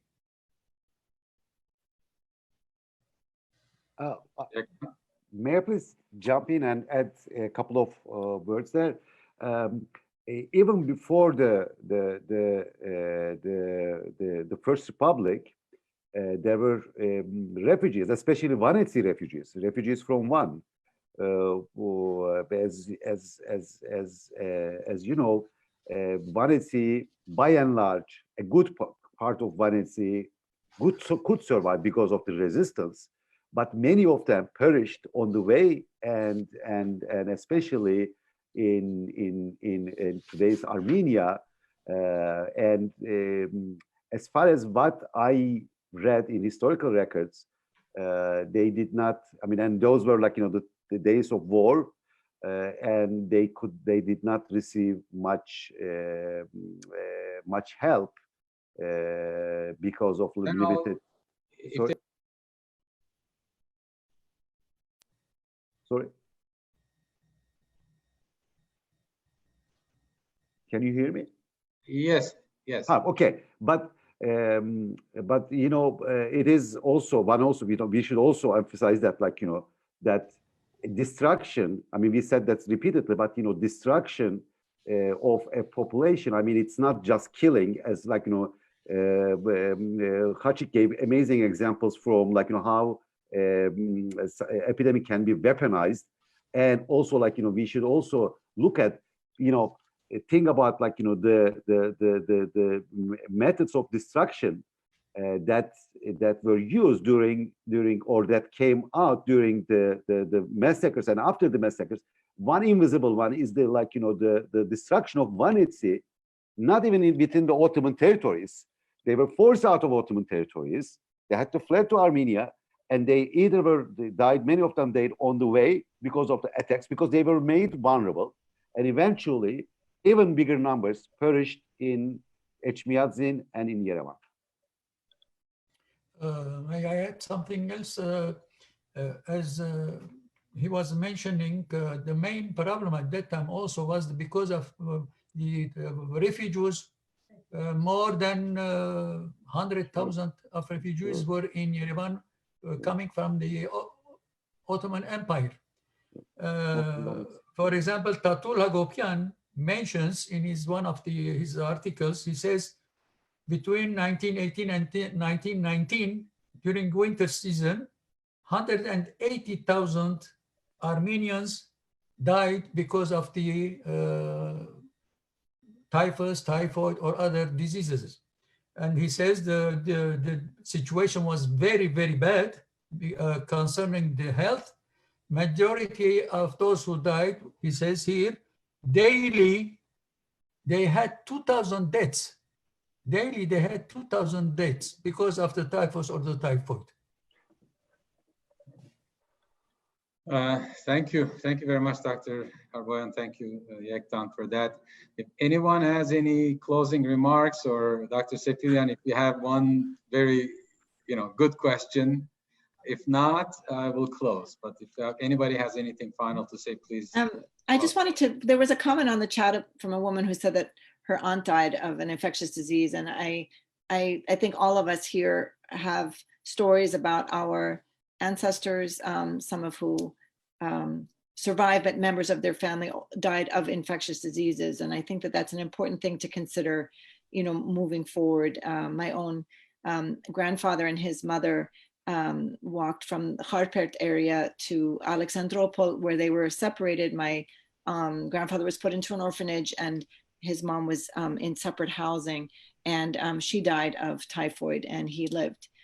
There were outbreaks of cholera in that area as well. I'm sure that the orphanages played a role in infection control, maybe in nutrition and things like that, that are important for improving outcomes from infectious disease. But the woman in the chat wanted us to read that comment and to have us all remember that many of our own family members had succumbed to some of the issues in the pandemic during those years.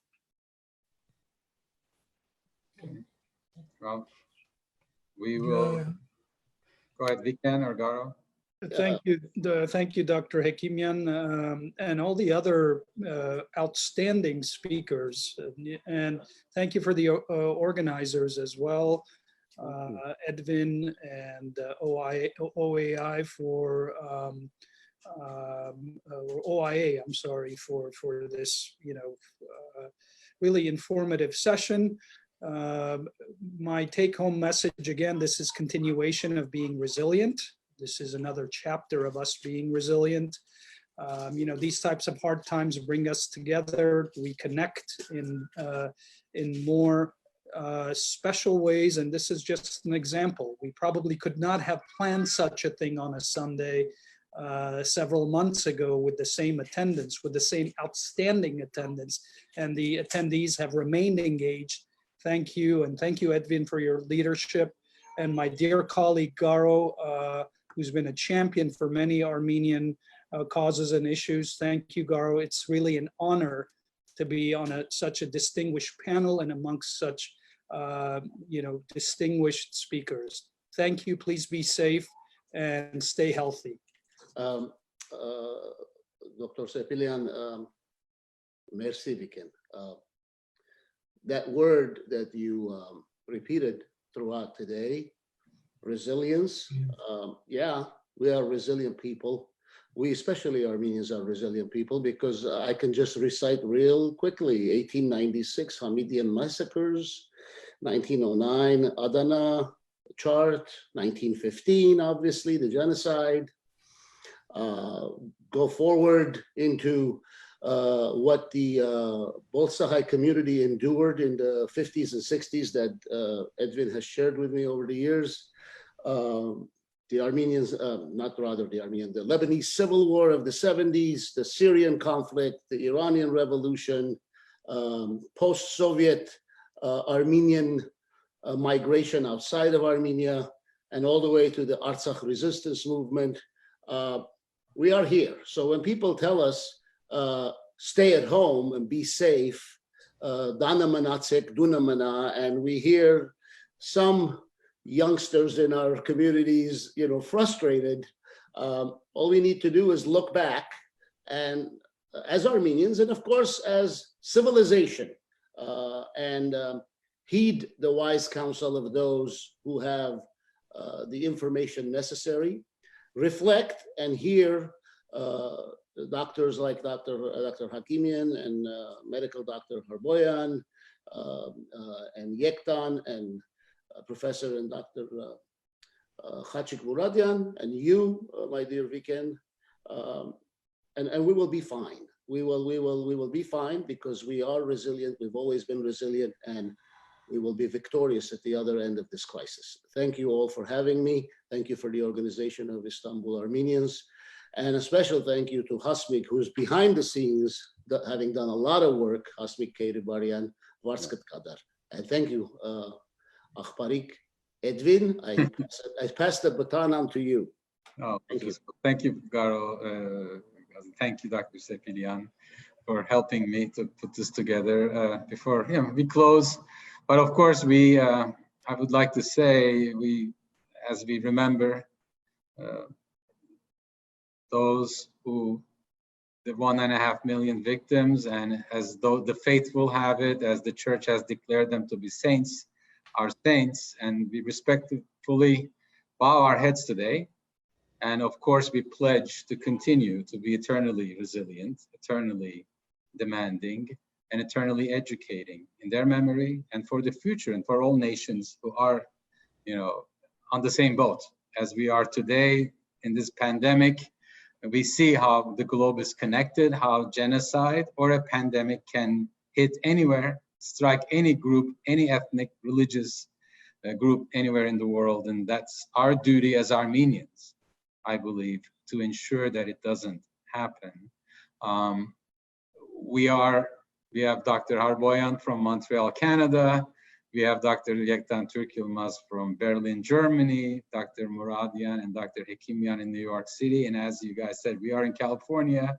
And strange consequence of the pandemic, we are able to all be on the same screen instead of being in a hall and having to take air flights to get here.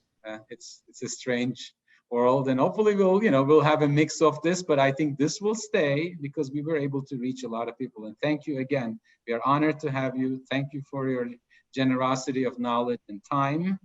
And I also want to thank Armenian American Medical Society, Dr. Viken Sepilyan and Hasmi Kerivaryan for all their help, for the logistic support that it could not have been possible without their assistance. I want to thank my board as well for all the supporters of OIA, so we can put together these kinds of events. And I thank everyone. I believe Dr. Sepilyan will leave the screen, but we'll play the Remember by composer Ara Gevorgian. It's an amazing piece from the 100th anniversary of the commemorative events of the genocide. So again, I'm grateful to your help. Thank you. Thank you. Thank you. See you guys. Everyone. Thank you.